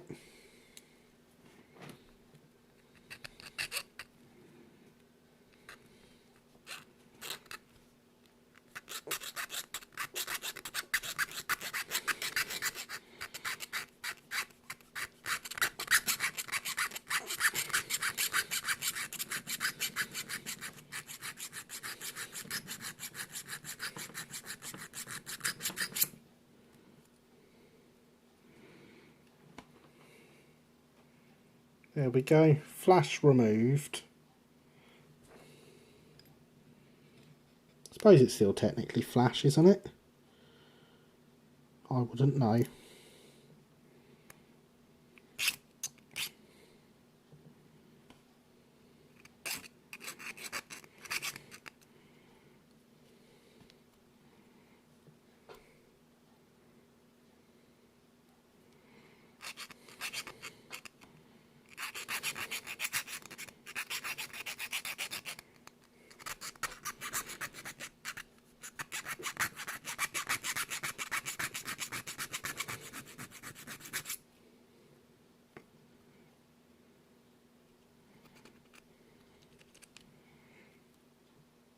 And again. So that's two of the balance weights. There's really tiny ones for the other wheels.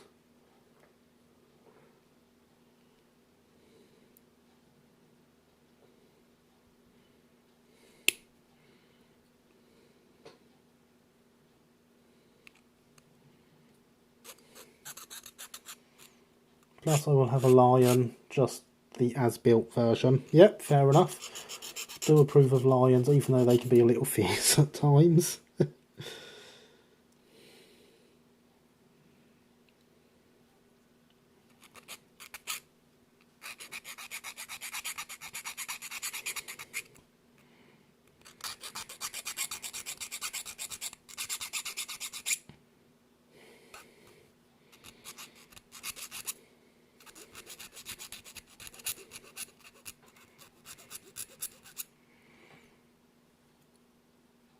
Just one little wafer thin balance weight. Yes, it really is. Absolutely tiny. You can see why with the size of those. I wasn't sure if I could see them on the picture I've got hanging up.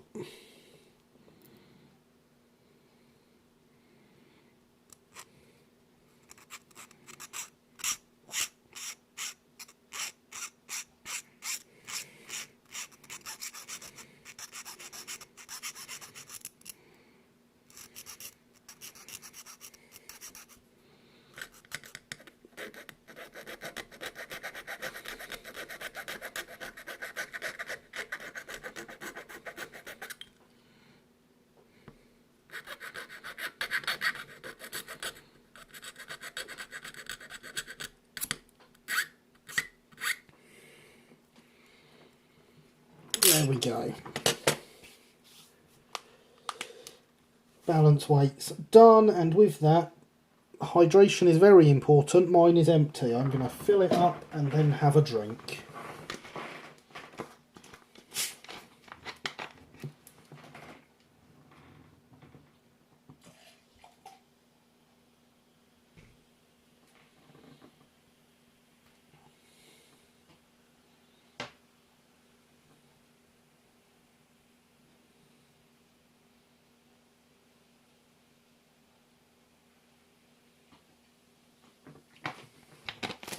So everyone else, make sure you...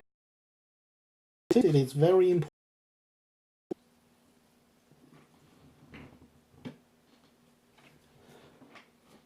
Hydration is very important. Fun fact, 6 nights of the week I only actually have one of these tankards of an evening.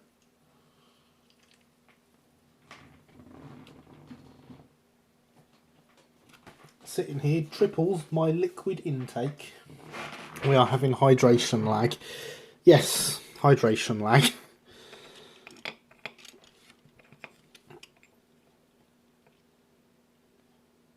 So, balance weights. We're still on these.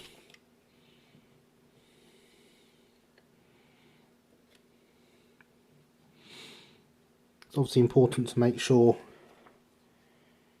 they do actually fit.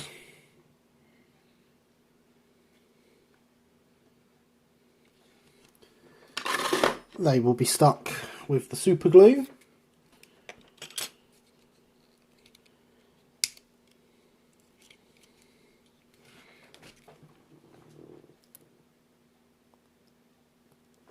I'm going to do my usual, just blob a little bit out onto the workbench.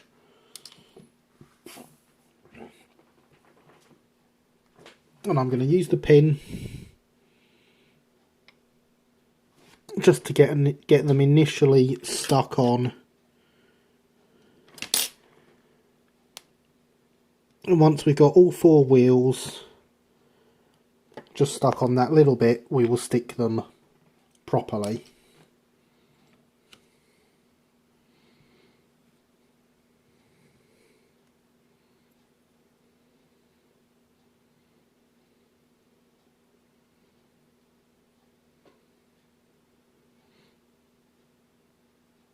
Obviously this is the point where it becomes important, where we start putting the wheels on. We can't just put any wheel anywhere anymore.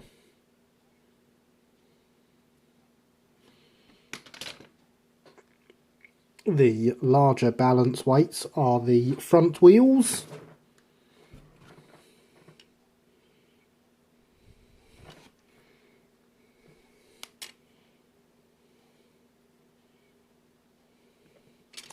And the smaller ones are the back.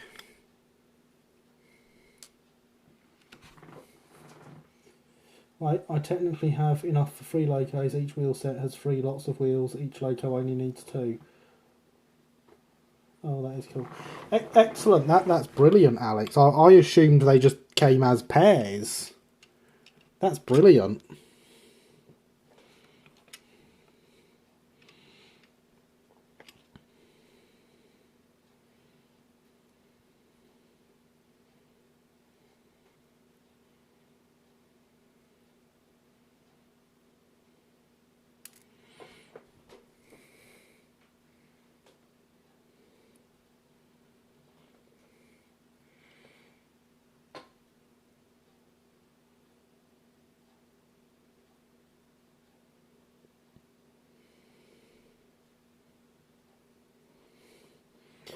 There we go. These weights don't feel like they're completely pointless at all.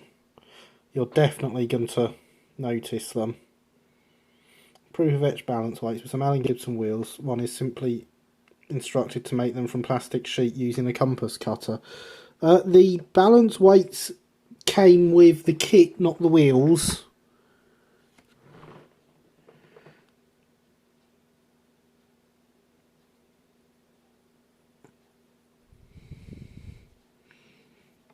I can see how making them yourself could be rather awkward, but yeah, these came with the chassis kit.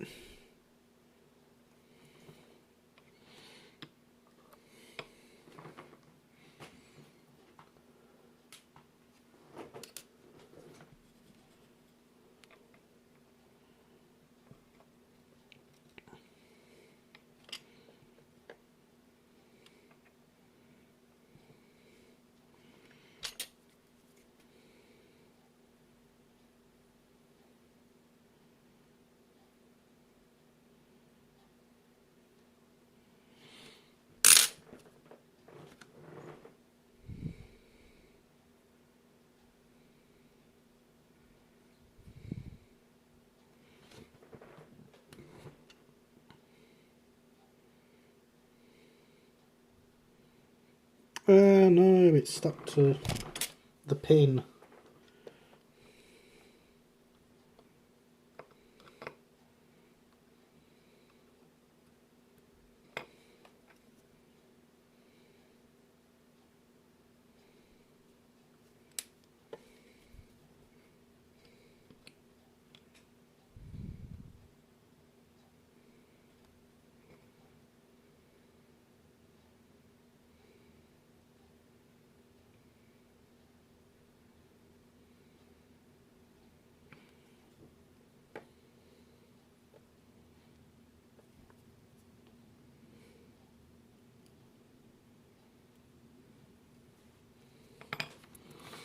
Right, that is all 4 of those tacked on. Depending on how visible they are, I might have to remove the balance weights, I guess. Rather you than me, Alex. I have modified wheels before, it's not a fun job. So now that they're tacked on,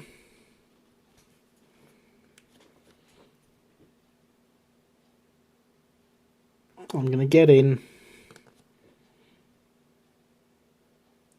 from behind with much more glue. Safe in the knowledge that they're not going to fall off whilst I do it.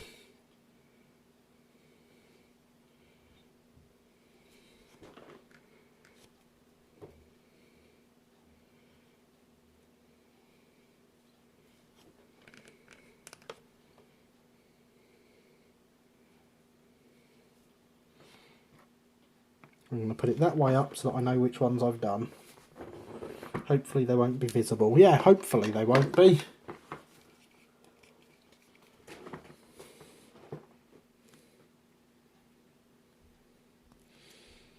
I've used up all the glue that I'd squeezed out because I did only get a little bit out, so that I had enough to tack them on with.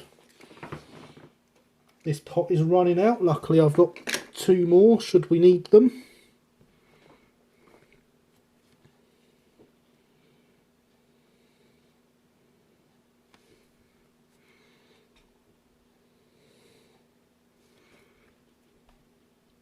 So it is just in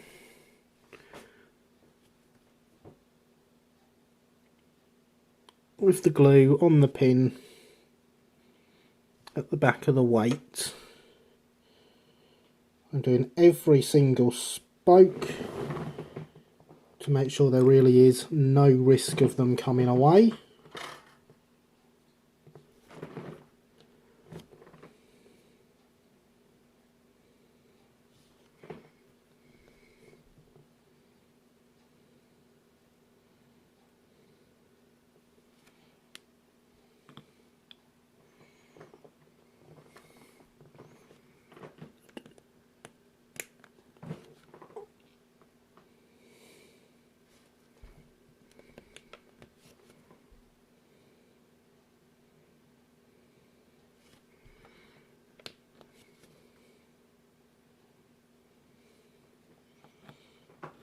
So there we go, that is all of them on.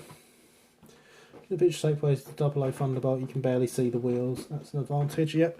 I mean the thing is, Alex, the wheels on all your locos would still have balance weights on them, so, you know, as long as they're driving wheels, they're going to have balance weights on, because they're balancing the throw from the cranks, essentially. So they should be fine.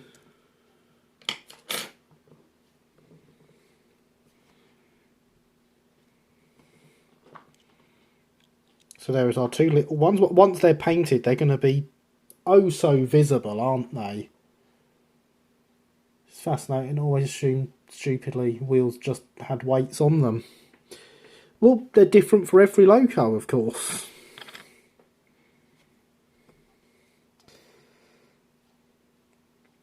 These ones, slightly bigger. You're going to notice them ones.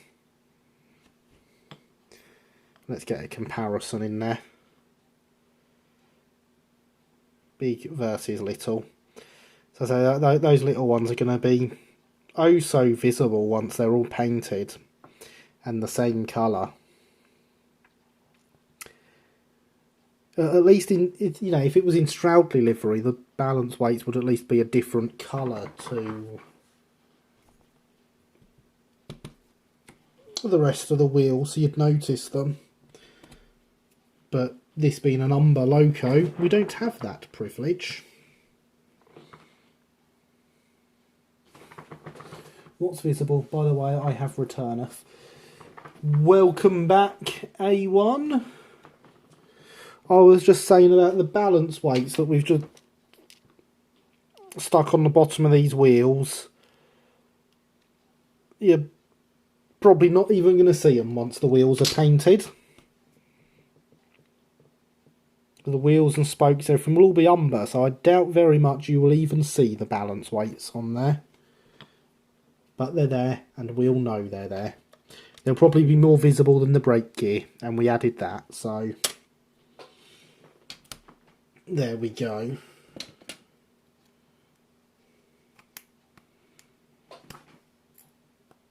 Clean some of this glue off my pin.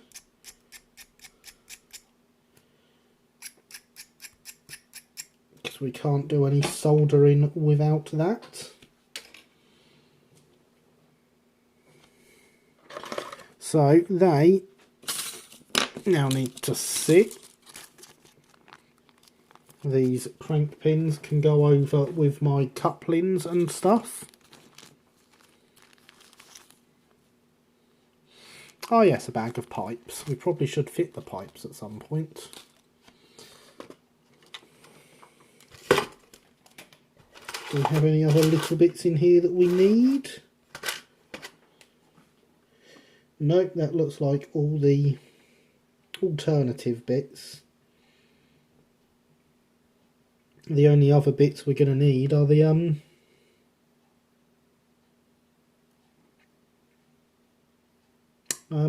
handrail knobs. But again, they want to wait until after she's been painted.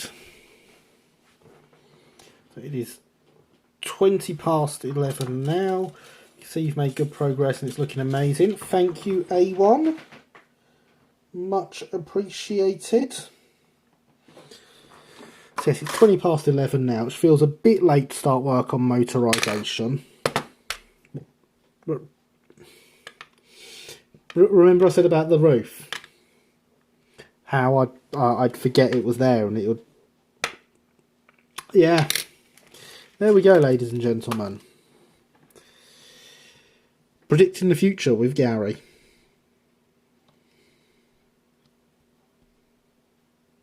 Oh, I think I broke the solder straightening that one out. That's okay. Let's turn the iron down and remelt that solder a little bit.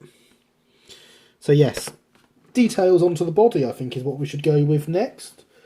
Open up. Oh, I've knocked the charger out there when I've knocked you. There we go. Much better. Let's see, maybe agree. It's looking awesome. Agree. That's gorgeous. I approve of motorisation. Yeah, so do I, but I don't think we've got time tonight. I think we'll have to save motorisation for next week. So, pipe work and couplings on the body, I think, is what we should go with. I'm just going to type a thank you to Corbs.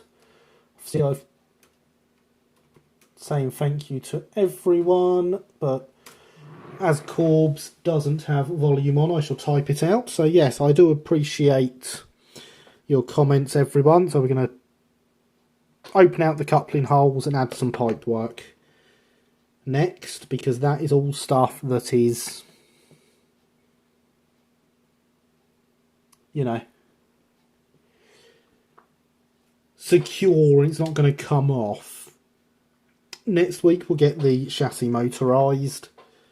I did want to get it done tonight, but, you know, fettling it, getting to this stage where we're ready to start motorising is Gosh, I'm a long way behind the live stream. Smash that like button. Probably best to do something like that when you have more time. Yes. So if you're behind, just press pause, press play again. No, you have to refresh on YouTube, don't you? Right, there we go. This has cooled down, so let's just melt the solder and redo that join there, which had cracked.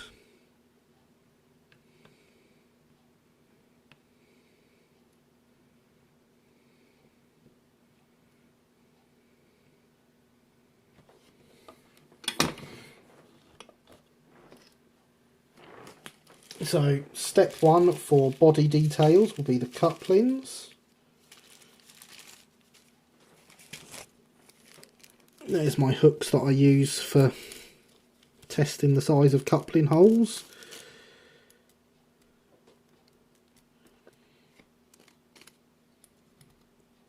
These are all missing bits, so it doesn't matter if they go missing. It's the reason I use them.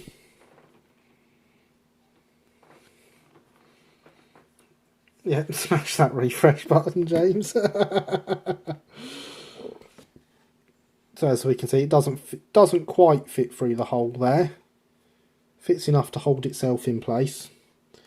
And the hole at the back basically doesn't exist.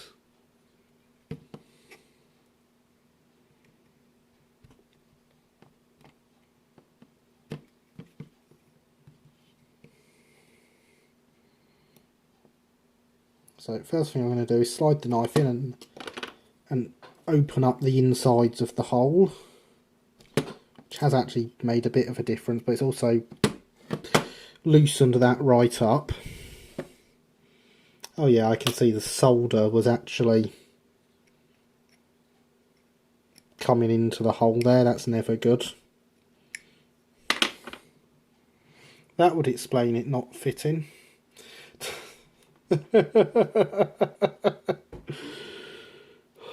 You guys are awesome.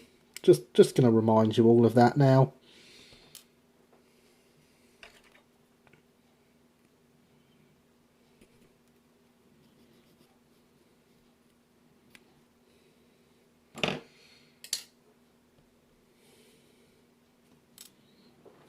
So let's see if we can get that on camera there. If we can, you can see the hole. There we go, you can. The hole at the front is significantly bigger than the hole at the back.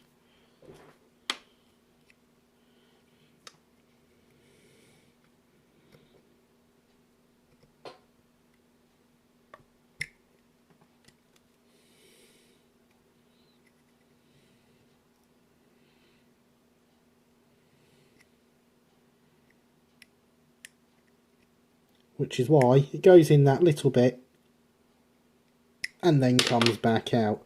Of course, the fact this came off so easily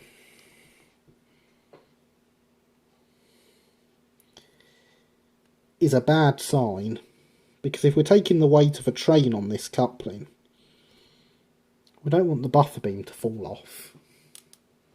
That wouldn't be a good thing.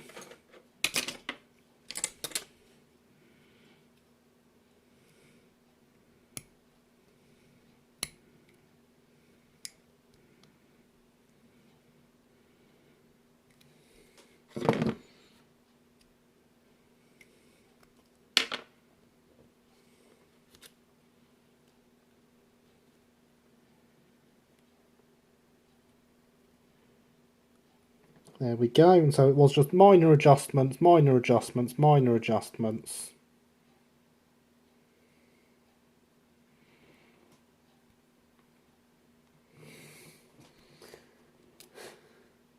Yeah, I don't blame you for giving up there, A1. Awesome YouTubers get awesome viewers. Why, thank you, Alex. Believe you'll find what actually happens, though, is awesome viewers make awesome YouTubers. So if I'm awesome, it's all your fault.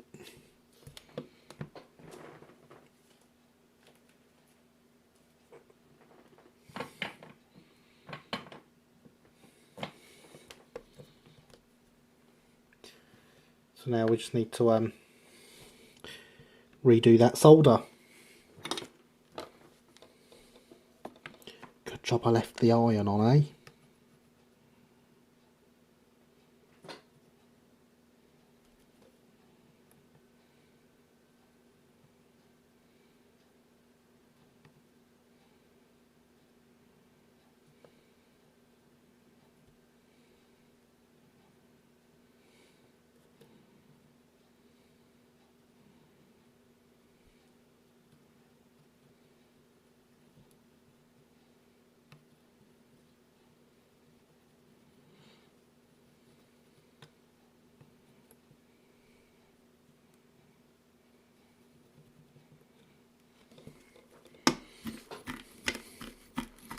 Could be both sort of awesomeness, positive feedback cycle. I suppose it could be, James.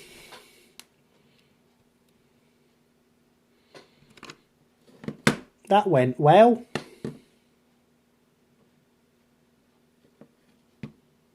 That went so very well.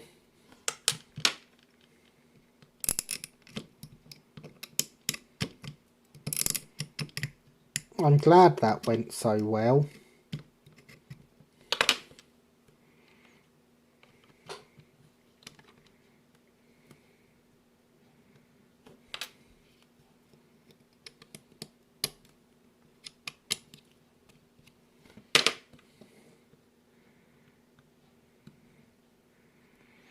What was that you were saying about me being awesome?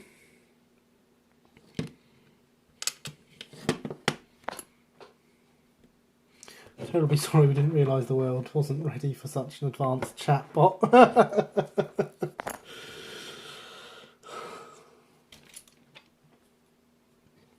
Garybot 2.0 approves of your comment. We're now on 3. No, still 2.0. Still 2.0.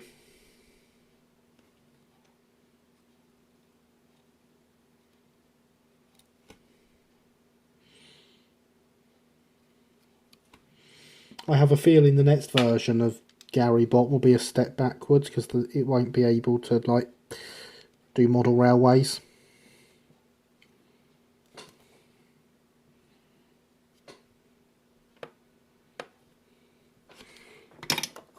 Right.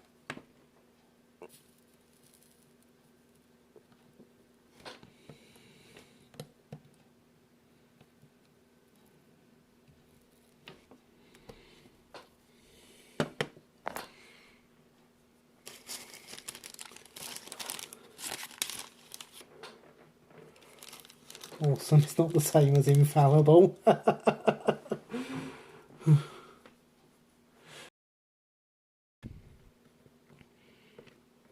I'll see what I can do about that.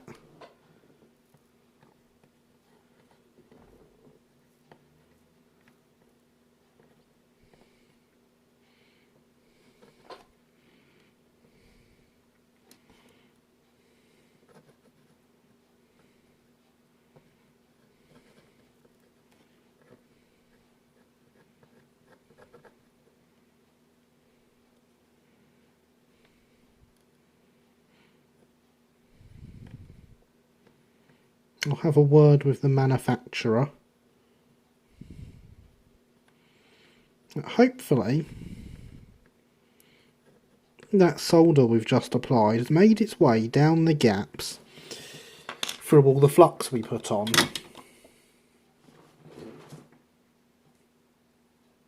That lag made the solder warp into your hand. That's brilliant. That's the best type of lag. So now what I'm hoping is I can push this in and pull it back out without the... Yay, look, the buffer beam didn't come off. Yay!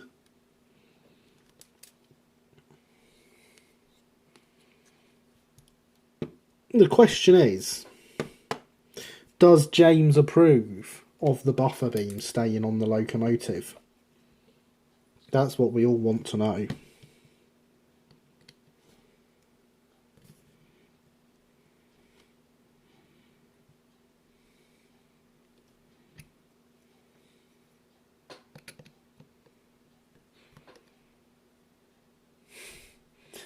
Great success.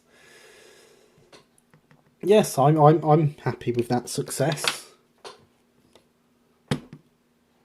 Definitely approve of buffer beams staying on locomotives. Brilliant. Glad to hear it, James. I had a feeling you would. Oh, for goodness sake, I broke that bit of solder on the top again.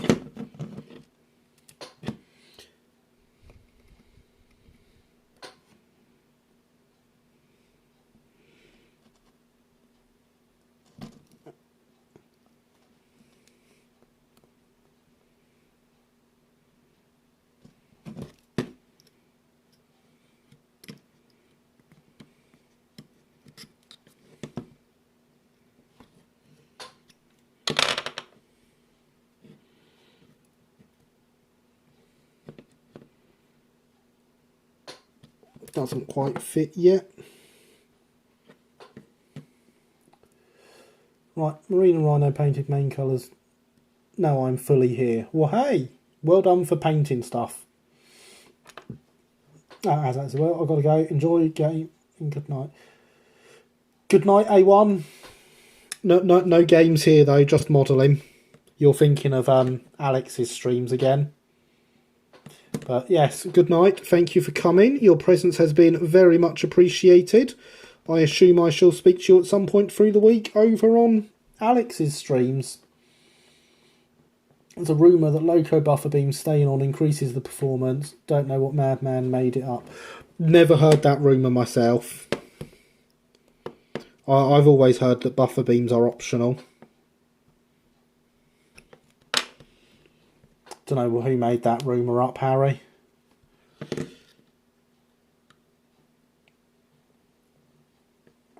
Car, this one is really not wanting to go through.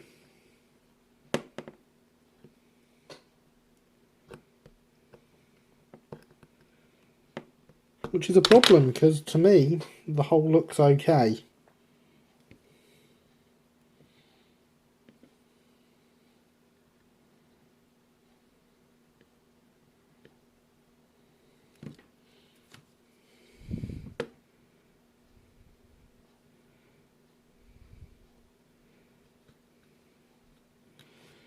There we go.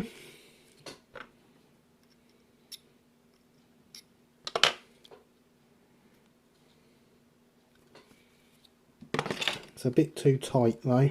Oh.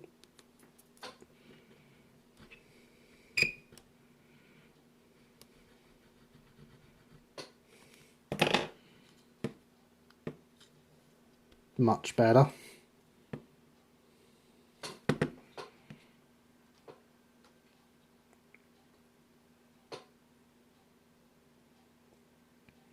It's true. Famous.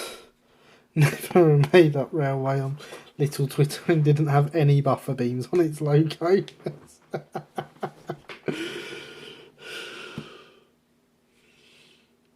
I mean, the thing is, do American locos have buffer beams? Because they don't have buffers.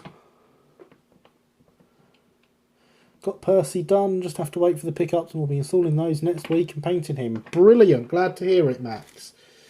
Here's the pickups for the i3. We'll be installing those next week as well. At least that's the aim. Now where's my little bag of stuff? Because we have 25 minutes still here.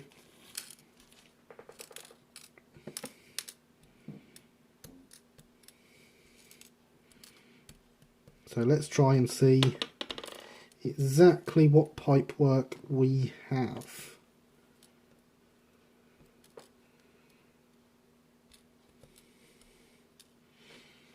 We have 3 sets of pipes. Let's put all the rest of this back in the bag, because I'm pretty sure it's all useless, but just in case.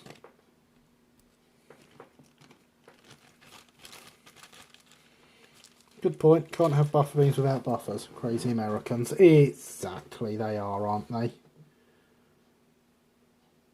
So,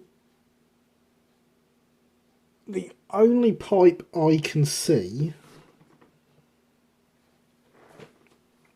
on my picture appears to be one hanging down here, like so.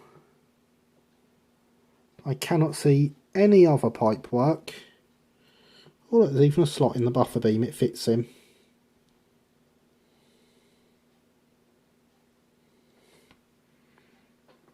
That's handy, isn't it?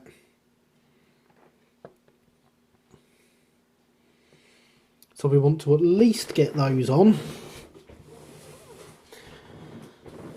The question is, would there have been any others? Because I'm sure there must have been a second pipe, but I could be wrong. If those are the only pipes we have, those are the only pipes we have.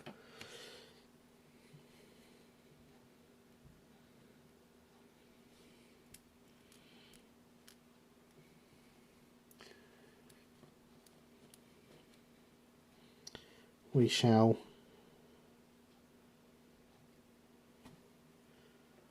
flux it.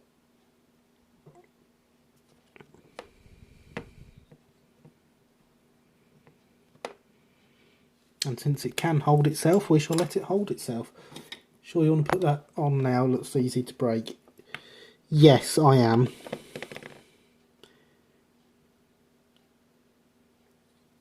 It may look easy to break, but when we're not on stream,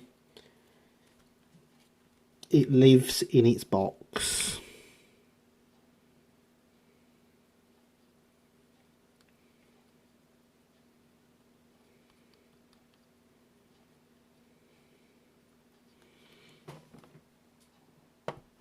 It can sit down like that without it touching the ground. It can sit like that without it touching the ground. So I am sure it shall be fine in its box.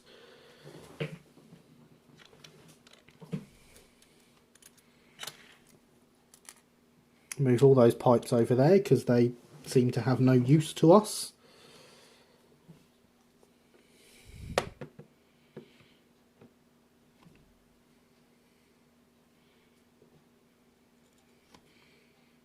Get some flux on the rear buffer beam.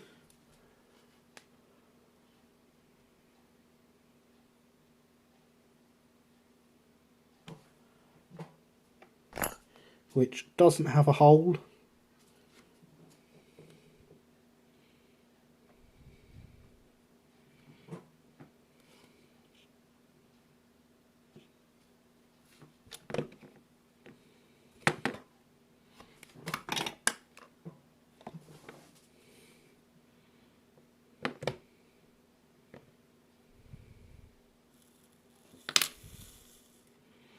Yeah, I thought that might happen as soon as the solder got on it.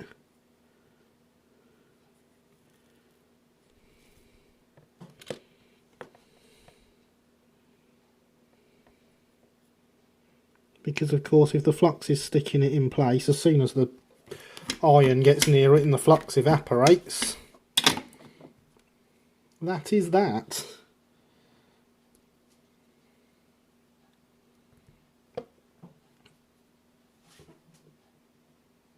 And there we go, pipework on the loco.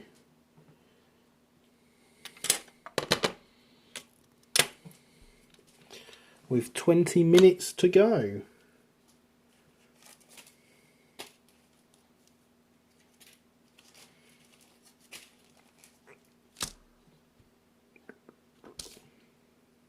No, they're the wrong ones.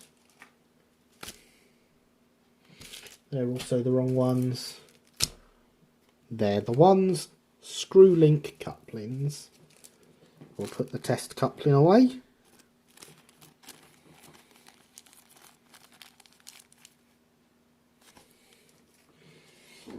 Thinking about it, Planet might have to wait now. Getting those wheels was unexpected but important. Planet isn't going anywhere.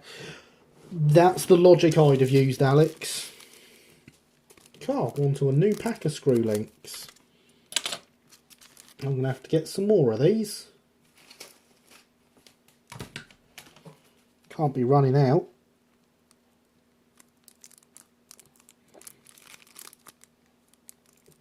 Speaking of, I went on to Phoenix Paints earlier to look at restocking my Brighton paints that I'm now low on. £40 on paints.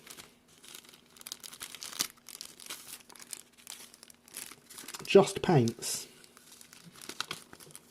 Oh no, the scale coupling supply is low. Exactly, Alex. Oh, I've got plenty of free links. Maybe we'll just have to go back to doing some wagons.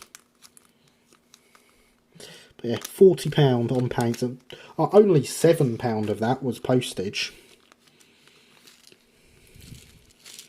He says as if postage is cheap.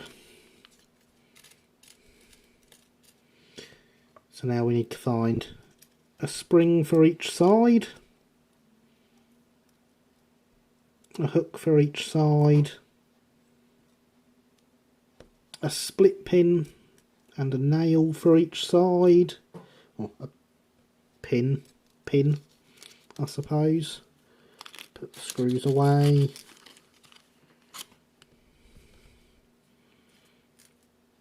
A centre link for each side, and 2 outer loops for each side. One day I'll use like the same terminology for things. Are they loops? Are they links? Are they what? Who knows? They're all links. That's what they are. Still, £7 postage seems a bit much. It is.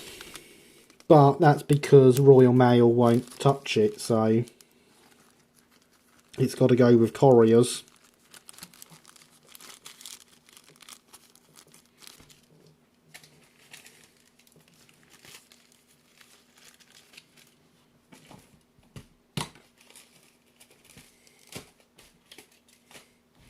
But yeah, so if we get some paint in stock, we can at least get some of the old projects back out that need painting.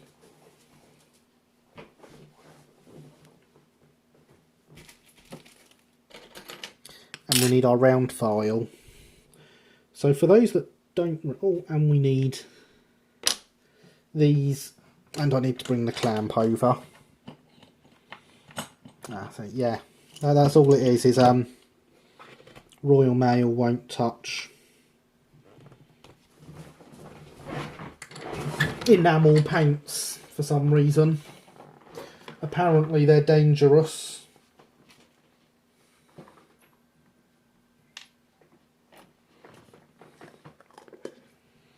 Put the lid back on the fox again. So, for those that don't remember, scale couplings can be quite fiddly. I'm going to start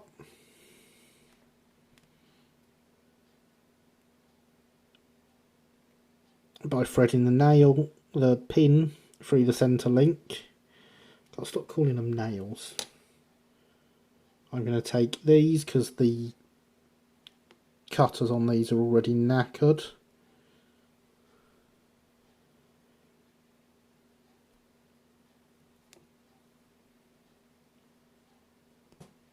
And snip the pin down to a more appropriate length.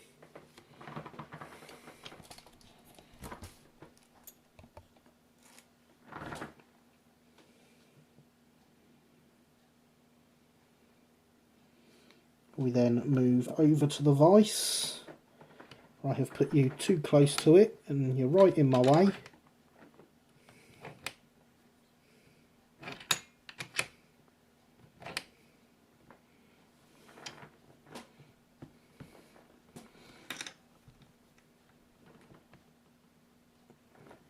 We squeeze the end of the pin.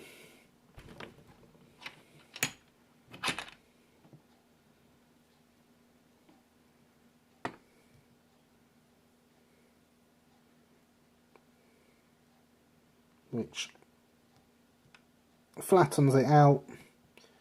You can kind of see that.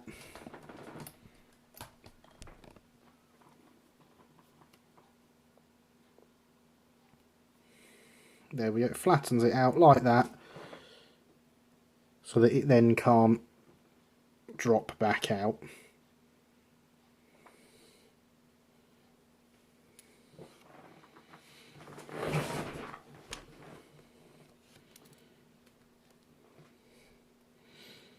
We take our links, wrap them round the handle of the file,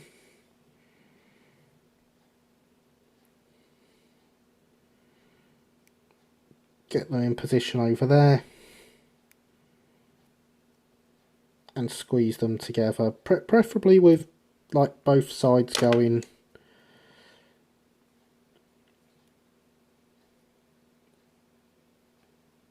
over their pins, otherwise it doesn't work very well.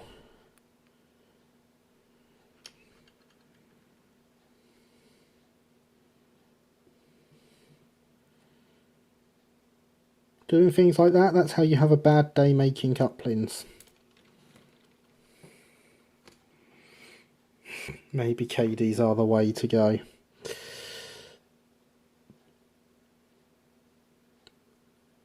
I don't even think that comment deserves a response.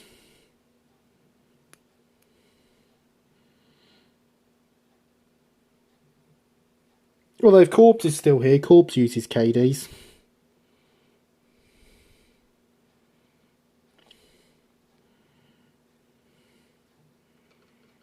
So there we go, that now goes on there.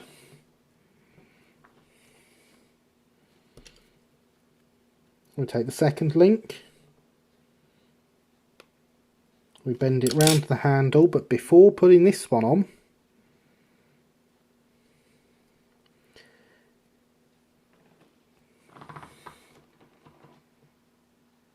we put it through the hole here on the hook.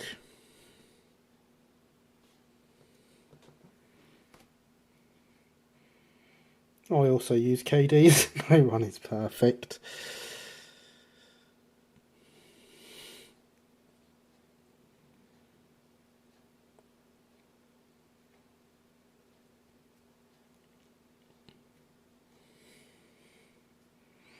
And there we have a screw link coupling. Now the thing about 4mm screw links and 3 links is that they are way over scale.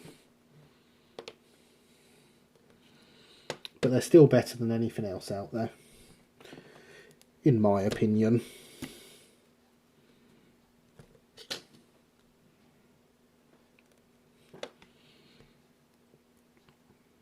So once your coupling is assembled,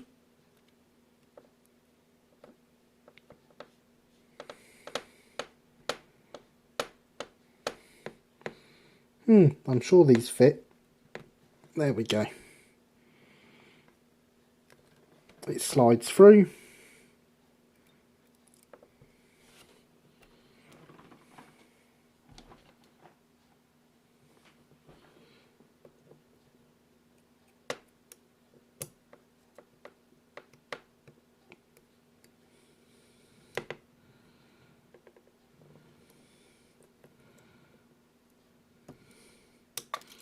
Bye, spring.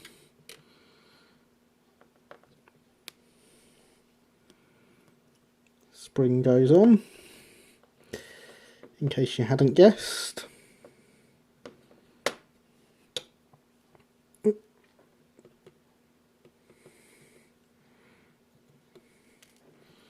we go. This is a lot less fiddly when you can actually get the spring all the way down the coupling.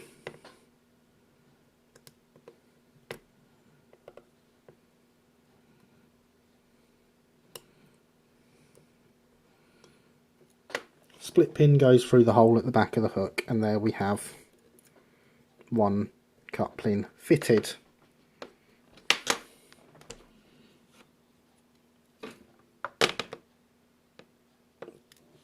Oh no, I've turned the iron off and I've not repaired that bit on there yet. So then we repeat the process for coupling the second.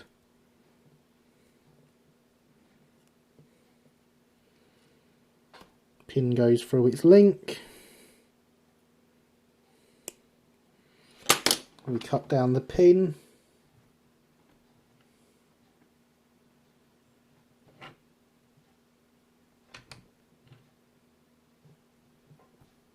Clamp the end in the vise.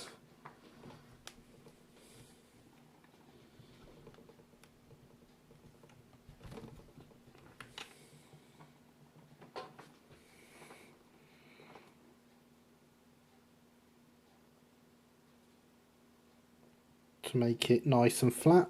Not that you can really see that there, but it doesn't drop out. That's all we're after.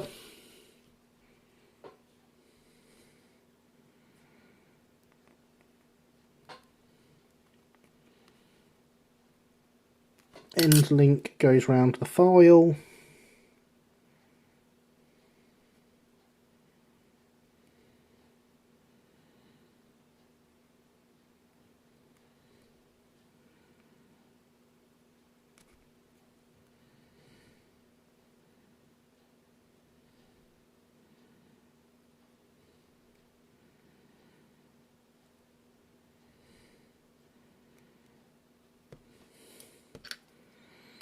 Of course, if you don't get this quite straight, that causes issues.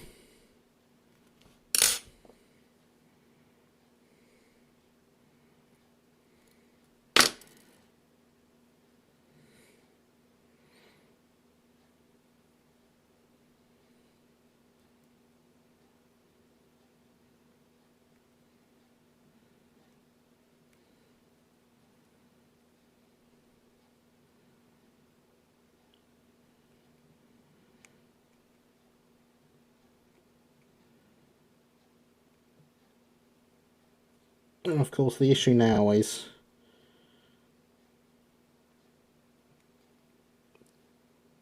getting it lined up. There we go. We've done it.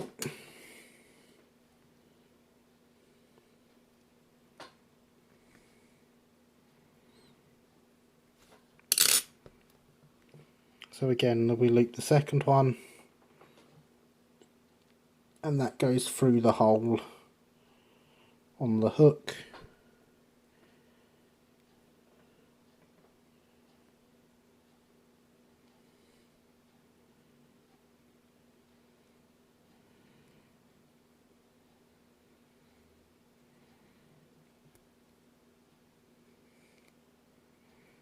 Before being attached on there.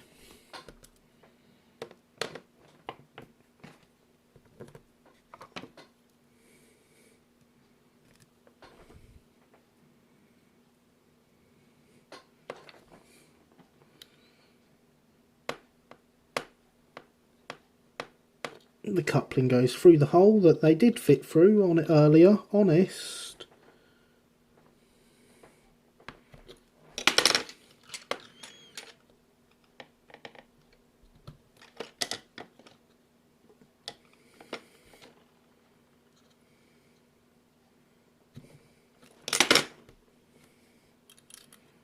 The spring goes on.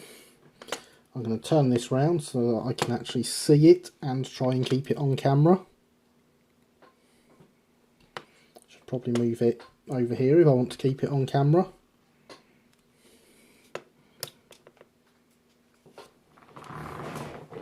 That was silly, that spring went straight off the workbench. Flying springs are of course an occupational hazard of scale couplings. I have plenty, including many spares.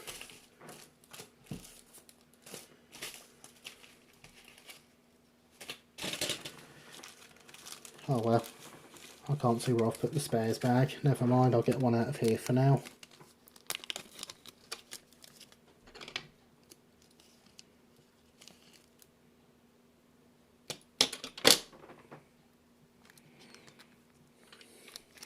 The thing about springs is they're rather springy. I have heard that.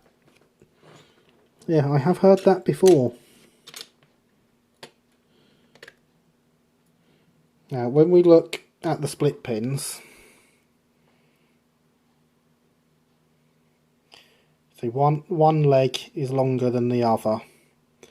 When I'm doing this, I always have the longer leg to the side with the spring on it. No, don't come back out. That had gone straight through there. But because this is slightly magnetic, it pulled it straight back out. It just wanted to prove that this isn't... because I said this was easy, it wanted to prove me wrong. Whereas it actually is. Look, spring goes back. And there we go. That is all it takes to fit a coupling.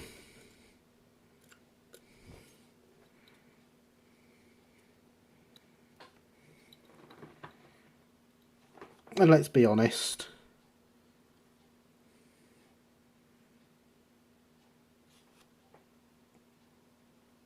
the front of the loco looks so much better with a proper coupling,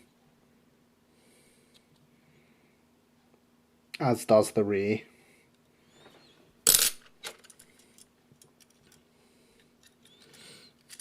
The next thing to check is that the chassis still fits in place with the couplings on.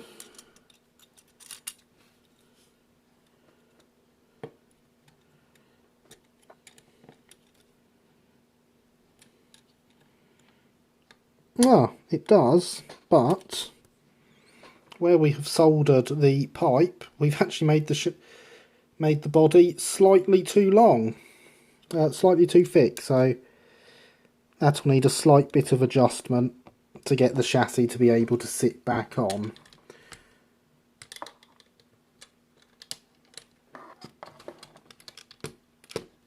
There we go. We'll pretend that the drivers are on.